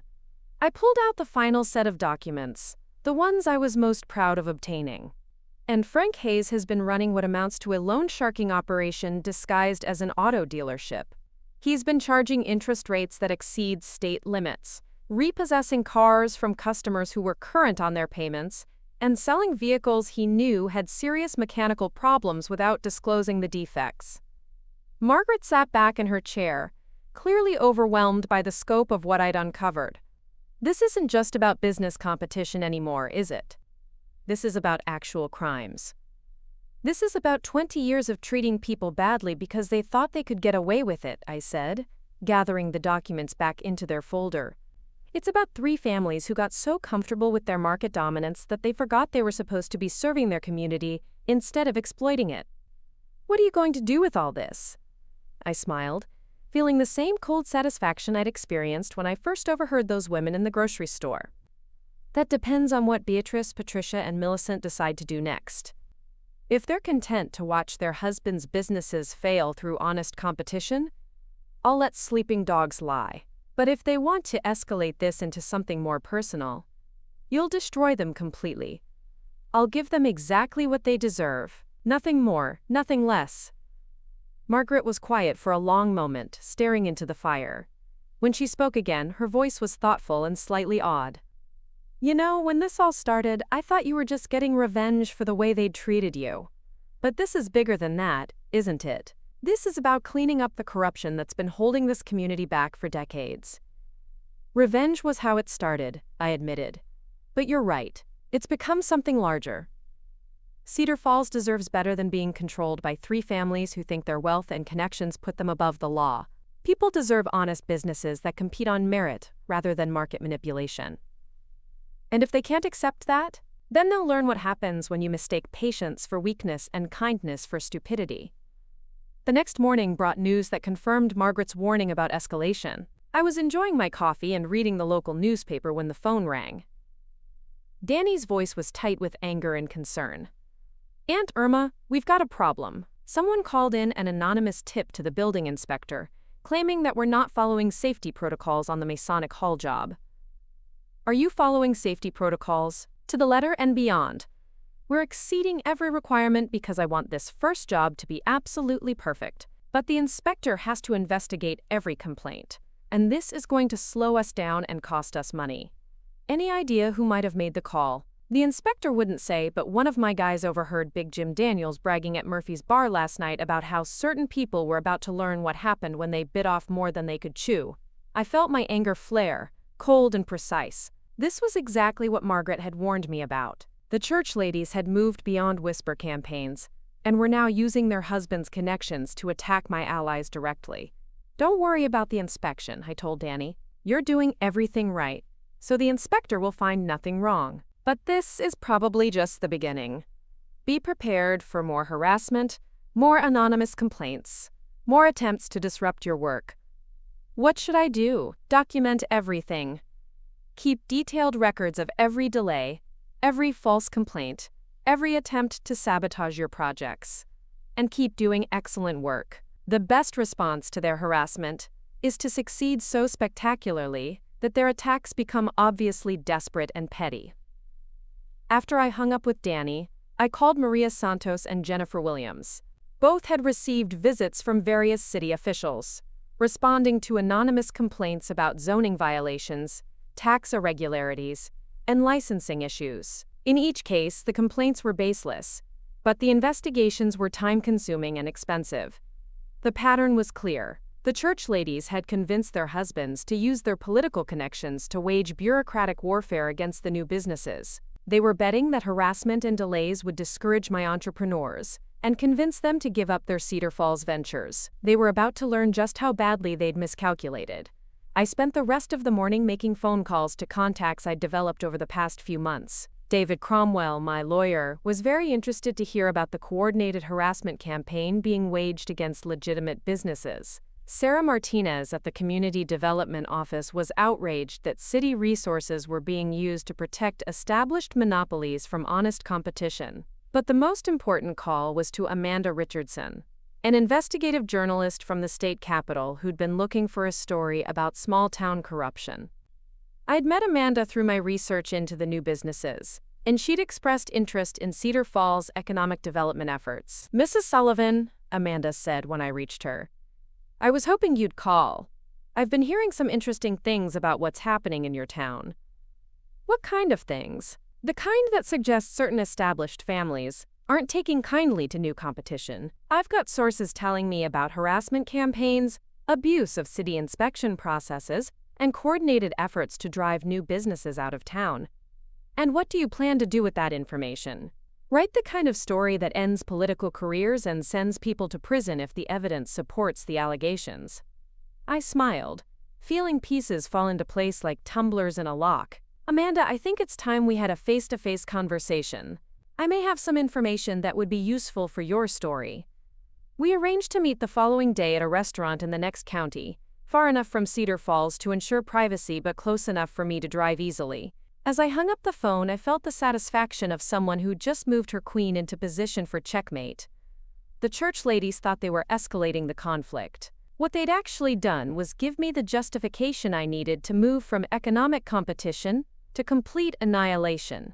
By tomorrow evening, Amanda Richardson would have copies of every document in my folder, along with contact information for every witness who could corroborate the allegations. Within a week, her investigation would be making headlines across the state. And within a month, Beatrice Whitmore, Patricia Daniels, and Millicent Hayes would understand that when you declare war on someone, you'd better make sure you can win it. Because I was about to show them what total victory looked like. The restaurant Amanda Richardson chose was one of those anonymous chain establishments that dot highway exits across America. All beige walls and generic comfort food designed to offend no one and inspire nothing. Perfect for a conversation that would topple the carefully constructed facade of Cedar Falls' business elite. Amanda was already waiting when I arrived, a woman in her early 40s with sharp eyes and prematurely gray hair that she wore like a badge of honor. She'd ordered coffee and was reviewing notes on a tablet, the picture of professional competence. When she looked up and smiled, I could see the predatory intelligence that had made her one of the state's most feared investigative reporters. "Mrs. Sullivan," she said, rising to shake my hand. "Thank you for driving all this way. I have to say, your phone call yesterday was intriguing. Please, call me Irma. And I hope what I have to show you will be more than intriguing." I settled into the booth across from her and opened the briefcase I'd brought, the one that contained months of careful documentation. Amanda's eyes widened as I began laying out papers. Contracts with falsified material specifications, payroll records showing illegal wage practices, financial statements that revealed systematic tax fraud. "This is just the beginning," I said quietly, watching her expression grow more serious with each document. "What you're looking at represents 20 years of systematic fraud, corruption, and abuse that's been hidden behind a facade of community respectability." Amanda picked up a contract from Big Jim Daniels' files, one that showed him billing the county for premium concrete while actually using substandard materials that would begin deteriorating within 5 years. "Where did you get this?" Former employees who couldn't stomach being complicit in fraud anymore. Current workers who were afraid to speak up until they had protection. Customers who'd been keeping their own records but didn't know what agency to report to. She studied the payroll records next, documents that showed Harold Whitmore classifying full-time employees as part-time contractors to avoid paying benefits while requiring them to work 50-hour weeks. "This is a Department of Labor violation, multiple violations actually. And that's just Harold. Wait until you see what Frank Hayes has been doing with his financing agreements." I handed her a folder containing loan documents that would make a payday lender blush. Interest rates that exceeded state maximums, repossession clauses that violated consumer protection laws, and mandatory insurance policies that kicked back commissions to Frank's shell companies. Amanda was silent for several minutes, reading through the documents with the focused intensity of a surgeon examining X-rays. When she finally looked up, her expression was a mixture of excitement and disgust. "Irma, this isn't just a story about small-town corruption. This is a federal case. Wire fraud, tax evasion, racketeering. The FBI is going to be very interested in what you've uncovered." I was hoping you'd say that. "But I have to ask why you're bringing this to me instead of going directly to law enforcement." With evidence this solid, any prosecutor would jump at the chance to build cases against these people. I'd been expecting this question and had prepared my answer carefully. The truth was too complicated for a woman who didn't understand the social dynamics of small-town life, the way reputation and relationships could be weaponized as effectively as any legal document. Because prosecution alone won't fix the cultural problems that allowed this corruption to flourish, I said. Cedar Falls needs to understand how these families use their social position to insulate themselves from consequences. People need to see that wealth and church membership don't put anyone above the law. And you think a newspaper investigation will accomplish that better than criminal charges? I think both are necessary. Your story will prepare the community for what's coming and help them understand that this isn't about personal vendettas or business competition. It's about holding people accountable for decades of treating their neighbors like marks to be exploited. Amanda nodded slowly, understanding beginning to dawn in her eyes. You're not just seeking justice. You're engineering a complete transformation of how power works in your community. Exactly. And that requires more than just sending a few people to prison. It requires showing everyone that the old ways of doing business are finished forever. We spent the next 3 hours going through every document in my collection, with Amanda asking probing questions about sources, timelines, and corroborating evidence. By the time we finished, she had enough material for a multi-part series that would dominate headlines for weeks. I'll need to verify everything independently, she said as we prepared to leave. But if even half of this checks out, you've just handed me the biggest story of my career. How long will your investigation take? 2 weeks, maybe 3. I want to interview every source, check every document, and make sure the story is bulletproof before we publish. When this hits, there's going to be a lot of powerful people looking for ways to discredit it. What do you need from me? Just stay available in case I have follow-up questions. And Irma? She paused, studying my face carefully. Be careful. When people realize what's coming, they might get desperate. Desperate people do stupid things. I drove home through the December darkness, snow beginning to fall in the kind of gentle, persistent way that promised a white Christmas. The radio played old carols, songs about peace on earth and goodwill toward men, and I found myself humming along despite the irony. There would be no peace for the families who'd controlled Cedar Falls for so long. There would be no goodwill for people who'd treated their community like a personal fiefdom. But for everyone else, for the honest workers and loyal customers who'd been exploited for decades, there would finally be justice. The first sign that word was leaking came on Wednesday, when Mayor Bradley called to invite me for coffee. We met at the new cafe that had opened next to Williams Automotive, a cozy place with exposed brick walls and locally roasted coffee that had quickly become a gathering spot for people who appreciated quality over convenience. Irma, the mayor said after we'd settled into a corner table with our drinks, I've been hearing some interesting rumors lately. Stories about investigations, journalists asking questions, federal agencies getting involved in local business practices. Rumors can be dangerous things, I replied carefully. People should be careful about what they believe without evidence. Indeed, they should. But some rumors are more credible than others, especially when they come from people who've built their careers on getting the facts right. Mayor Bradley was a smart man who'd been navigating small-town politics for 20 years. He understood that information was currency, and that staying ahead of developing stories was essential for political survival. I imagine that if such investigations were taking place, he continued, certain people might be feeling rather anxious about their futures. I imagine they might. And if such people were feeling anxious, they might be inclined to do something rash. Something that could make their situations considerably worse. I sipped my coffee, considering his words. Are you warning me about something specific, Mayor Bradley? I'm suggesting that when powerful people feel cornered, they sometimes forget that their actions have consequences. They might think that intimidating witnesses or destroying evidence would solve their problems, not realizing that such behavior only confirms their guilt. And you're telling me this because? Because I've spent 20 years trying to clean up this town's government, and I won't stand by while certain families try to drag us all down with them. If they're planning something stupid, I want them to know that the city administration won't protect them. I felt a surge of gratitude for this decent man who was choosing principle over political convenience. I appreciate the warning, Mayor Bradley, and I want you to know that whatever happens in the coming weeks, it's about justice, not politics. It's about making sure that everyone in Cedar Falls gets treated fairly, regardless of their bank account or family connections. That's all any of us can ask for. The mayor's warning proved prophetic. Thursday evening brought the kind of escalation that confirmed just how desperate the established families had become. I was reading in my living room when the doorbell rang, an unexpected sound at 9 o'clock on a snowy night. Through the peephole, I could see 3 figures standing on my porch.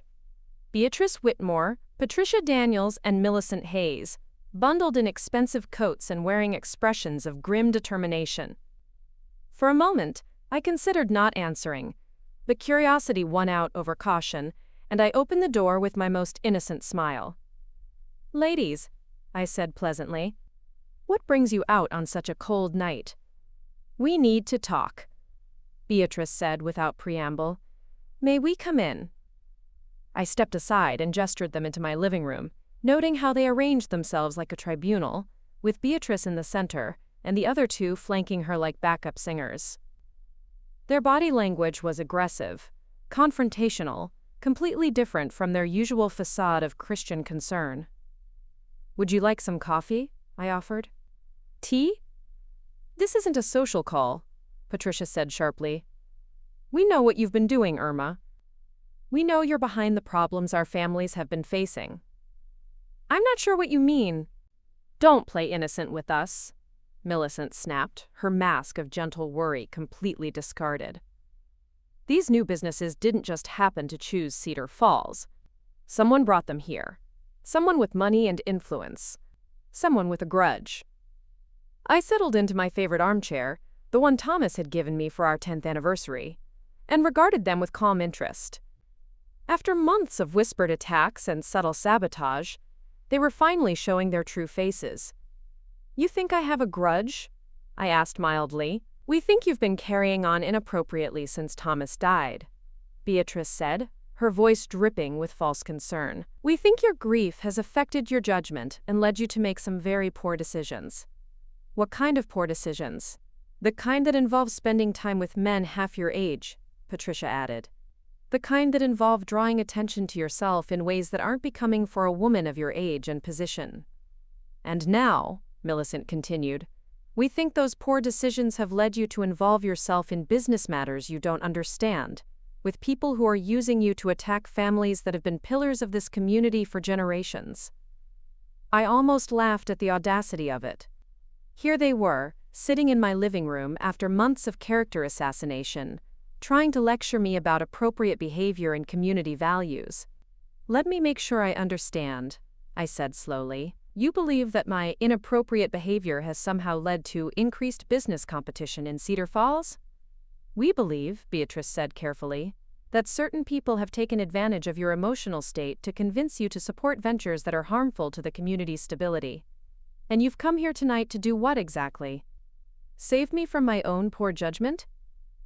The 3 women exchanged glances, and I could see them recalibrating their approach. They'd expected me to be defensive, apologetic, eager to make amends for whatever transgressions they accused me of. Instead, they were facing someone who seemed genuinely amused by their intervention. "We've come to offer you a way out," Patricia said finally.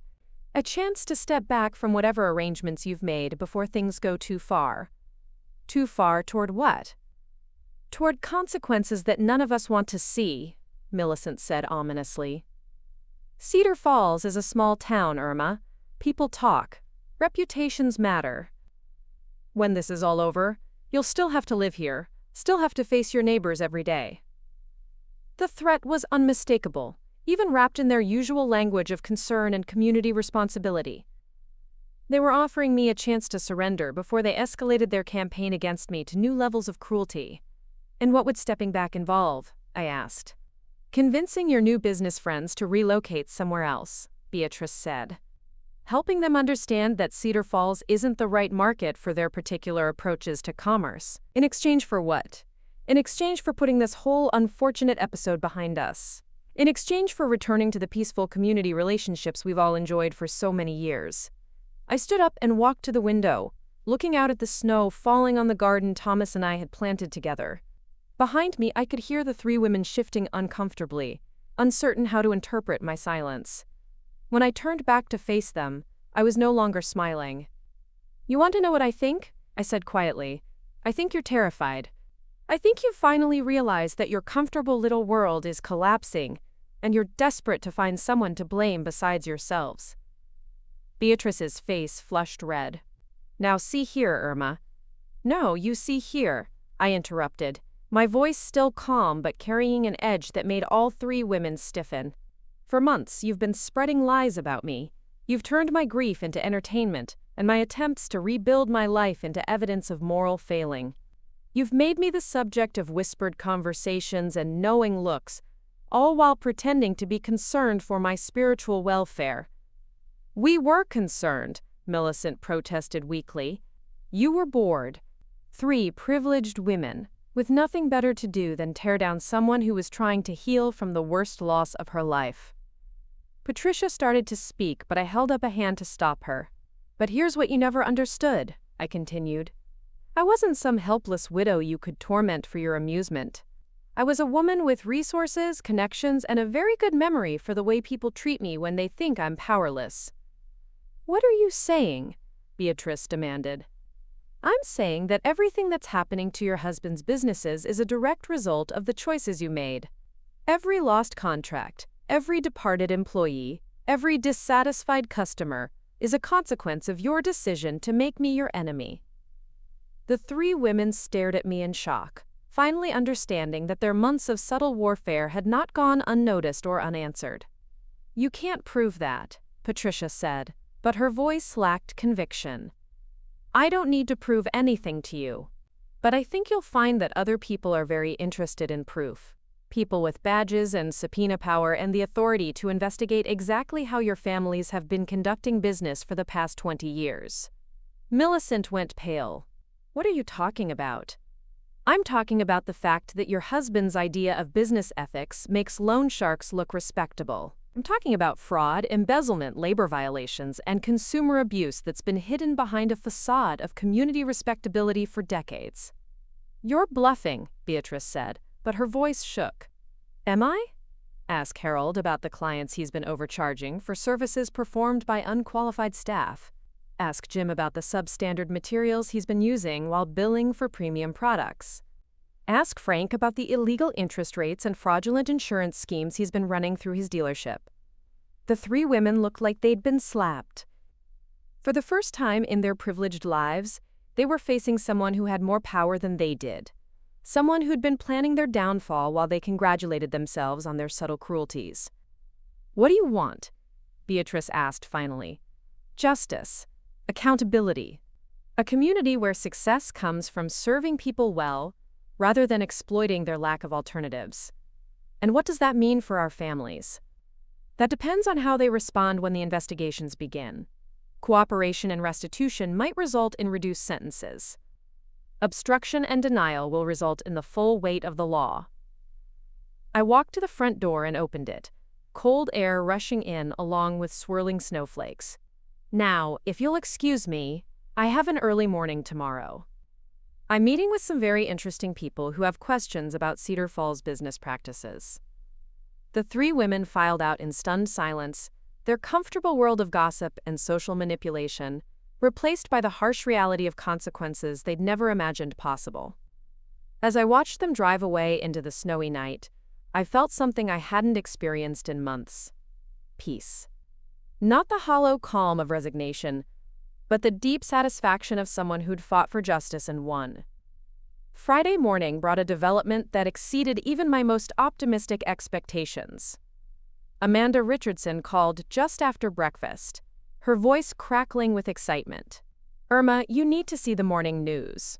Channel 8 is running a breaking story about federal investigators arriving in Cedar Falls to examine, quote, allegations of systematic business fraud involving several prominent local families." I turned on my television to find a young reporter standing in front of City Hall, snow falling behind her as she described how FBI agents had arrived overnight to begin serving search warrants and interviewing potential witnesses. Sources tell us that the investigation centers on 3 longtime Cedar Falls businesses: Whitmore and Associates accounting firm, Daniels Construction Company, and Hayes Family Motors. Federal agents have seized financial records and computer equipment from all 3 companies, and several employees have been taken in for questioning. The camera cut to footage of FBI agents carrying boxes of evidence out of Harold Whitmore's office, while a crowd of curious onlookers gathered across the street. The reporter's voice continued over the images. This investigation appears to be the result of a months-long inquiry by this station's investigative team, working in cooperation with federal authorities to expose what sources describe as, quote, systematic fraud and corruption that has been hidden for decades behind a facade of community respectability. I smiled, recognizing Amanda's carefully chosen words. She'd managed to break the story while protecting my identity and positioning her reporting as the catalyst for federal action. The phone began ringing almost immediately. Margaret Torres called first, her voice breathless with excitement. "Irma, are you watching the news? They're arresting people." "I'm watching," I said calmly. "This is incredible. 20 years I've been watching these families act like they owned this town, and now they're being led away in handcuffs." Danny called next, his voice tight with concern. "Aunt Irma, are you okay? With everything that's happening, I wanted to make sure you felt safe." "I'm fine, Danny. Better than fine, actually. Do you think this will affect our business? With all the attention on construction companies, people might be nervous about hiring anyone in the industry. Danny, I think you're about to become the most popular contractor in 3 counties. When people see the difference between honest business practices and criminal fraud, they'll want to work with someone they can trust." Maria Santos called an hour later, her voice a mixture of relief and vindication. "Mrs. Sullivan, my phone hasn't stopped ringing since the news broke. Apparently, half of Harold's clients are looking for a new accountant immediately. Are you prepared to handle that kind of volume? I've already called in favors from 2 colleagues in the capital. We're setting up a temporary expansion to make sure everyone gets the service they deserve." But the most satisfying call came from Elena Rosario, whose small market had become an unofficial gathering place for people trying to process what was happening in their community. "Mrs. Sullivan," Elena said, "I just wanted to thank you for everything you've done. My customers are talking about feeling hopeful for the first time in years. They're saying maybe Cedar Falls can be the kind of place where honest people can succeed." That's all any of us ever wanted, Elena. The weekend brought a parade of revelations as Amanda Richardson's investigation unfolded across multiple news cycles. Saturday's headlines focused on the scope of the fraud. Harold Whitmore's systematic billing irregularities had cost clients hundreds of thousands of dollars over the past decade. Big Jim Daniels' use of substandard materials had created structural problems in dozens of buildings throughout the county. Frank Hayes' predatory lending practices had trapped hundreds of families in cycles of debt that would take years to resolve. Sunday's coverage shifted to the human impact of the crimes. Interviews with cheated customers, exploited workers, and community leaders painted a picture of systematic abuse, enabled by the absence of competition and accountability. But the story that resonated most powerfully was Amanda's profile of the, quote, anonymous whistleblower, who had provided the evidence that made the investigation possible. Without revealing my identity, she painted a picture of someone who had carefully documented years of abuse while building a network of sources and allies committed to justice. "This wasn't a case of an angry customer seeking revenge," Amanda wrote. "This was a methodical campaign by someone who understood that real change required more than complaints or protests.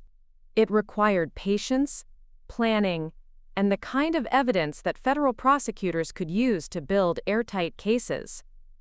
I read the article in my kitchen Sunday morning, surrounded by the comfortable clutter of a life rebuilt from grief and loss.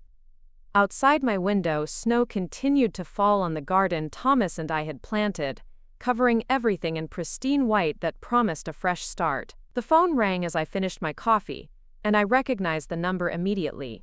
Pastor Henley's voice was gentle but concerned when I answered. "Irma, I hope you don't mind me calling on a Sunday morning. I wanted to check on you with everything that's been happening in town. I'm doing well, Pastor. Thank you for asking. I have to admit, I'm struggling with how to address all this from the pulpit.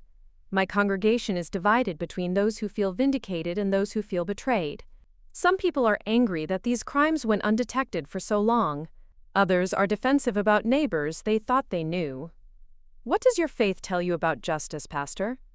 That it's essential, but that it should be tempered with mercy and forgiveness. And what about accountability? What about making sure that people face consequences for their actions? Pastor Henley was quiet for a moment. I think accountability is how we show love for our community. When we allow harmful behavior to continue unchecked, we become complicit in the harm. Then perhaps your sermon should focus on that. On the idea that real love sometimes requires difficult conversations and uncomfortable revelations. You know, Irma, I've been pastor of this church for 15 years, and I've always admired your quiet strength. But lately I've sensed something different in you, something that suggests you understand these events better than most people. I considered how much to tell him. Pastor Henley was a good man who'd tried to stay above the petty politics and social hierarchies that defined much of Cedar Falls' social life. He deserved honesty, but he also deserved protection from knowledge that might compromise his position. I understand that sometimes good people have to make hard choices, I said finally. I understand that turning the other cheek doesn't always prevent further harm, and that sometimes the most Christian thing you can do is ensure that justice prevails. And you believe justice is prevailing now? I believe that people are finally being held accountable for treating their neighbors as opportunities to be exploited, rather than human beings deserving of respect. Then I'll pray for wisdom in addressing these revelations, and for healing in our community once the truth has been fully revealed. After I hung up with Pastor Henley, I spent the rest of Sunday in quiet reflection, thinking about the journey that had brought me from grieving widow to architect of justice. The woman who'd been devastated by whispered cruelties in a grocery store 6 months ago felt like a different person. Someone smaller and more fragile than the woman who'd orchestrated the downfall of 3 criminal enterprises. But perhaps that wasn't quite right. Perhaps I hadn't become a different person so much as I'd rediscovered who I'd always been underneath the layers of accommodation and people-pleasing that small-town life had required. Perhaps Thomas's death had simply freed me to be the woman he'd fallen in love with all those years ago, someone who understood the difference between kindness and weakness, between forgiveness and enabling. As evening approached, I lit a candle in the window, a tradition Thomas and I had started during our first winter in this house. The flame flickered against the glass, small but steady, pushing back the darkness one photon at a time. Tomorrow would bring new revelations, new arrests, new reckoning for people who'd thought their wealth and connections put them above consequences. But tonight, I was simply Irma Sullivan, sitting in the home she'd shared with the love of her life, watching snow fall on a world that was finally, slowly, becoming a little more just. The church ladies had wanted to destroy me with their whispers and their manufactured scandals. Instead, they'd awakened something in me that they never could have anticipated. The realization that I had more power than they'd ever imagined, and that I wasn't afraid to use it. Justice, it turned out, was the sweetest revenge of all. Spring arrived in Cedar Falls like a resurrection, bringing with it the kind of fresh possibilities that only come after a hard winter has finally ended.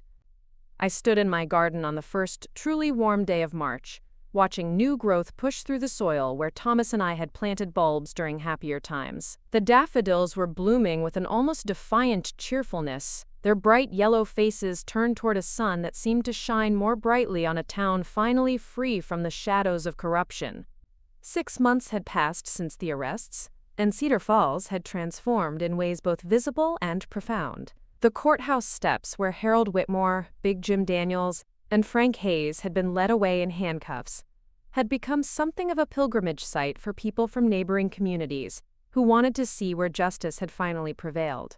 Tour buses occasionally stopped at the spots where the 3 fraudulent businesses had once operated, their guides telling stories about how federal investigators had uncovered decades of systematic criminal activity, hidden behind facades of respectability. But the real changes weren't in the tourist attractions or the news coverage that had made Cedar Falls briefly famous. The real transformation was in the lives of ordinary people, who no longer had to accept exploitation as the price of living in a small town. Danny's construction company had grown from a startup venture to the premier building contractor in 3 counties, his reputation for honest dealing and quality work spreading faster than any advertising campaign could have managed. He'd hired 17 employees, all of them earning wages that allowed them to support their families with dignity, rather than merely survive paycheck to paycheck. The houses and buildings his crew constructed had become showcases of what was possible when craftsmen took pride in their work, instead of cutting corners to maximize profit margins.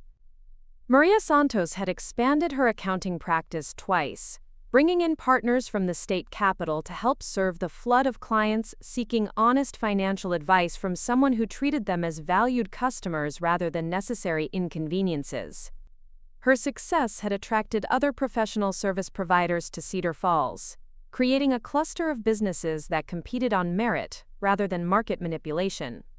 Jennifer Williams had become something of a legend in the automotive industry, her dealership model studied by business schools as an example of how customer service and transparent pricing could revolutionize even the most traditionally predatory industries. People drove hundreds of miles to buy cars from someone who treated them fairly, and her success had forced every other dealer in the region to improve their practices or lose customers to competitors who actually cared about their reputations. Elena Rosario had transformed her small market into a thriving catering business that served the growing community of ethical enterprises, her success inspiring other immigrant entrepreneurs to believe that hard work and integrity could triumph over established privilege and institutional bias.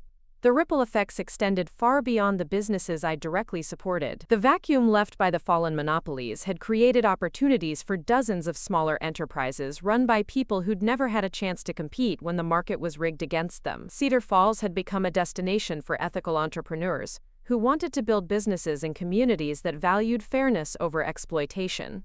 But perhaps the most satisfying change was in the social dynamics that had once made my life miserable. The church ladies who'd thought they could destroy me with whispered cruelties had discovered that their own reputations were far more fragile than they'd imagined. Beatrice Whitmore had left town the week after Harold's sentencing, moving to her sister's house in Florida with the explanation that she needed to be closer to family during this difficult time. The truth, as everyone knew but no one said aloud, was that she couldn't bear the humiliation of facing neighbors who now knew exactly what kind of person she really was. Her departure had been swift and thorough, leaving behind only a forwarding address and a house that sold for far less than she'd hoped. Patricia Daniels had tried to maintain her position in Cedar Falls society, but found herself increasingly isolated as former friends distanced themselves from the scandal surrounding her husband's criminal enterprise. She'd attempted to reinvent herself as a victim of Jim's deceptions, claiming she'd known nothing about his fraudulent business practices. But too many people remembered her arrogant assumption that wealth and social position put her above criticism, and her attempts at sympathy fell on deaf ears. She'd eventually taken a job at a department store in the state capital, the kind of retail work she'd once considered beneath her dignity. Millicent Hayes had perhaps suffered the most complete fall from grace. Her husband's predatory lending practices had trapped so many local families in cycles of debt that she'd become a pariah in her own community. Former friends crossed the street to avoid her, church committees politely declined her offers to volunteer, and social events that had once revolved around her calendar proceeded without her involvement. She'd retreated into a bitter isolation, sustained only by the kind of resentment that comes from finally facing consequences for a lifetime of cruelty. The 3 women who'd thought they could tear me down for entertainment had learned that destroying someone's reputation was a game that could be played by more than one side, and that some players were better at it than others. But my own transformation was perhaps the most dramatic of all. The quiet church lady who'd absorbed their attacks with Christian forbearance had evolved into something they'd never anticipated. A woman who understood that sometimes the most moral thing you could do was ensure that immoral people faced appropriate consequences. I'd become a different kind of pillar in the Cedar Falls community, someone people turned to not for gossip or social positioning, but for guidance on how to build businesses and relationships based on integrity rather than advantage. Young entrepreneurs sought my advice on ethical practices. Established business owners asked for help in reforming their own operations before they attracted the kind of scrutiny that had destroyed their predecessors. My foundation had grown beyond its original purpose of supporting competitive businesses to become a force for comprehensive community development. We funded educational programs that taught ethical business practices. We supported legal aid organizations that helped exploit victims seek restitution. We sponsored community events that celebrated achievement based on merit rather than wealth or social connections. The house that had once felt haunted by whispered accusations and social isolation had become a gathering place for people who wanted to build something better. My dining room regularly hosted meetings of the Cedar Falls Business Ethics Council, an organization we'd founded to ensure that the community never again fell victim to the kind of systematic corruption that had flourished for so long. Margaret Torres had become my closest collaborator in these efforts, her keen intelligence and detailed knowledge of community dynamics making her invaluable in identifying both opportunities and potential problems. She'd left her part-time library position to become the Foundation's full-time executive director, finally able to use her considerable talents in work that made a meaningful difference. On this particular spring morning, as I tended the roses Thomas had planted for our 20th anniversary, Margaret arrived with coffee and the kind of news that still gave me deep satisfaction. "The last of the civil suits settled yesterday," she said, settling into one of the garden chairs we'd placed beneath the old oak tree. "Frank Hayes agreed to pay full restitution to everyone who was overcharged or defrauded by his financing schemes." How much did that come to? Just over $2 million.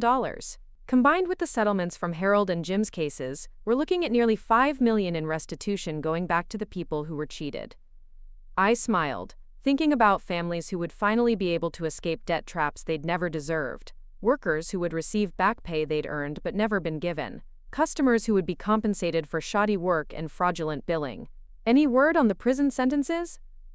Harold got 8 years for tax fraud and embezzlement. Jim got 12 for the construction fraud and labor violations. Frank got 15 for the racketeering charges related to his loan sharking operation. And their appeals? Going nowhere. The evidence was too solid. The witness testimony too consistent. They'll serve their full sentences with minimal possibility of early release. We sat in comfortable silence for a while, watching the town come to life beyond my garden fence. School children walked past on their way to classes, their laughter carrying on the warm breeze. Business owners opened their shops with the confidence that came from knowing they could succeed through honest competition rather than corrupt advantage. Young families pushed strollers along sidewalks that led to a future built on merit rather than manipulation. "Do you ever regret it?" Margaret asked suddenly. "Everything that happened? Everything you set in motion?" I considered the question seriously. Had there been other ways to address the corruption that had festered in Cedar Falls for so long? Could I have chosen a path that resulted in reform, rather than destruction for the families who'd controlled the town's economy? "I regret that it was necessary," I said finally. "I regret that 3 families became so comfortable with exploiting their neighbors that they couldn't imagine any other way of doing business. I regret that their wives became so bored with their privileged lives that they turned cruelty into entertainment." "But you don't regret stopping them?" "Never. Every family that's now free from predatory loans, every worker who's earning fair wages, every customer who's receiving honest service, represents a victory for basic human decency. The only regret I have is that it took so long for someone to hold them accountable." Margaret nodded, understanding the distinction between regret and satisfaction, between wishing things had been different and being glad they'd finally been made right. "What's next for the Foundation?" "We've been approached by communities in 3 other states, places where similar patterns of corruption have taken root. They want help in building the kind of evidence base and competitive alternatives that made our success possible." "Are you interested?" "Very much so. What we learned here about combining economic competition with legal accountability could be a model for reforming small-town corruption anywhere it exists." As the afternoon progressed, I found myself reflecting on the journey that had brought me from devastating loss to purposeful action. Thomas's death had left me vulnerable to the kind of cruelty that small-minded people mistake for power, but it had also freed me from the social constraints that had previously limited my options. The church ladies had seen a grieving widow, and assumed she would be an easy target for their manufactured scandals and whispered assassinations. They'd mistaken grief for weakness, kindness for stupidity, and Christian charity for unlimited tolerance. They'd never imagined that the quiet woman they'd chosen to torment had resources they couldn't comprehend, connections they'd never suspected, and a moral framework that valued justice over social harmony. Most importantly, they'd failed to understand that some people become more dangerous when they have nothing left to lose, and that a woman who'd already survived the worst thing that could happen to her was immune to the kind of social pressure they'd always used to control others. The sun was setting by the time Margaret left, painting the sky in shades of pink and gold that reminded me of the dawn I'd watched 6 months earlier. On the morning I'd decided to stop being a victim and start being an agent of change. I walked through my garden one last time before heading inside, noting which plants needed water, which ones were ready for pruning, which ones had grown strong enough to transplant to new locations where they could thrive. Like those plants, Cedar Falls had needed pruning of its corrupt elements before healthy growth could resume. Like them, the community had required someone willing to do the difficult work of rooting out problems that had been ignored for too long. The woman who'd believed that Christian forgiveness meant accepting endless abuse had learned that true Christianity sometimes required the courage to ensure that abusers faced consequences for their actions. The widow who'd thought her useful life was behind her had discovered that her most important work was just beginning. As I settled into my favorite chair with a cup of tea and the newspaper that now carried stories of hope rather than corruption, I thought about the letter I'd received that morning from a woman in Ohio whose own community was struggling with similar problems. She'd heard about Cedar Falls and wanted advice on how to build the kind of coalition that could challenge entrenched corruption. Tomorrow, I would begin planning another campaign for justice, another effort to prove that ordinary people could defeat extraordinary greed when they had the courage to fight back intelligently and persistently. The church ladies had wanted to destroy me with their whispers and their manufactured scandals. Instead, they'd created something they'd never anticipated.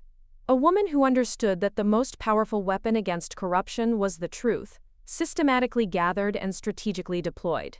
They'd taught me that patience and planning could accomplish what anger and protests never could. They'd shown me that the most devastating attacks were often the ones that seemed like acts of kindness until their true purpose became clear. Most importantly, they'd demonstrated that sometimes the most Christian thing a person could do was ensure that justice prevailed, regardless of the social cost. The woman they'd tried to break had become the architect of their downfall. The community they'd tried to control had become a model of ethical business practices. The reputation they'd tried to destroy had become a symbol of what was possible when good people refused to accept exploitation as inevitable. As I turned off the lights and prepared for bed, I smiled at the irony of it all. In trying to make me pay for sins I'd never committed, they'd forced me to commit the one sin they'd never anticipated: the sin of ensuring that their actual crimes were finally, thoroughly, and permanently punished. It had been, without question, the most righteous sin of my life. Up next, you've got 2 more standout stories right on your screen. If this one hit the mark, you won't want to pass these up. Just click and check them out.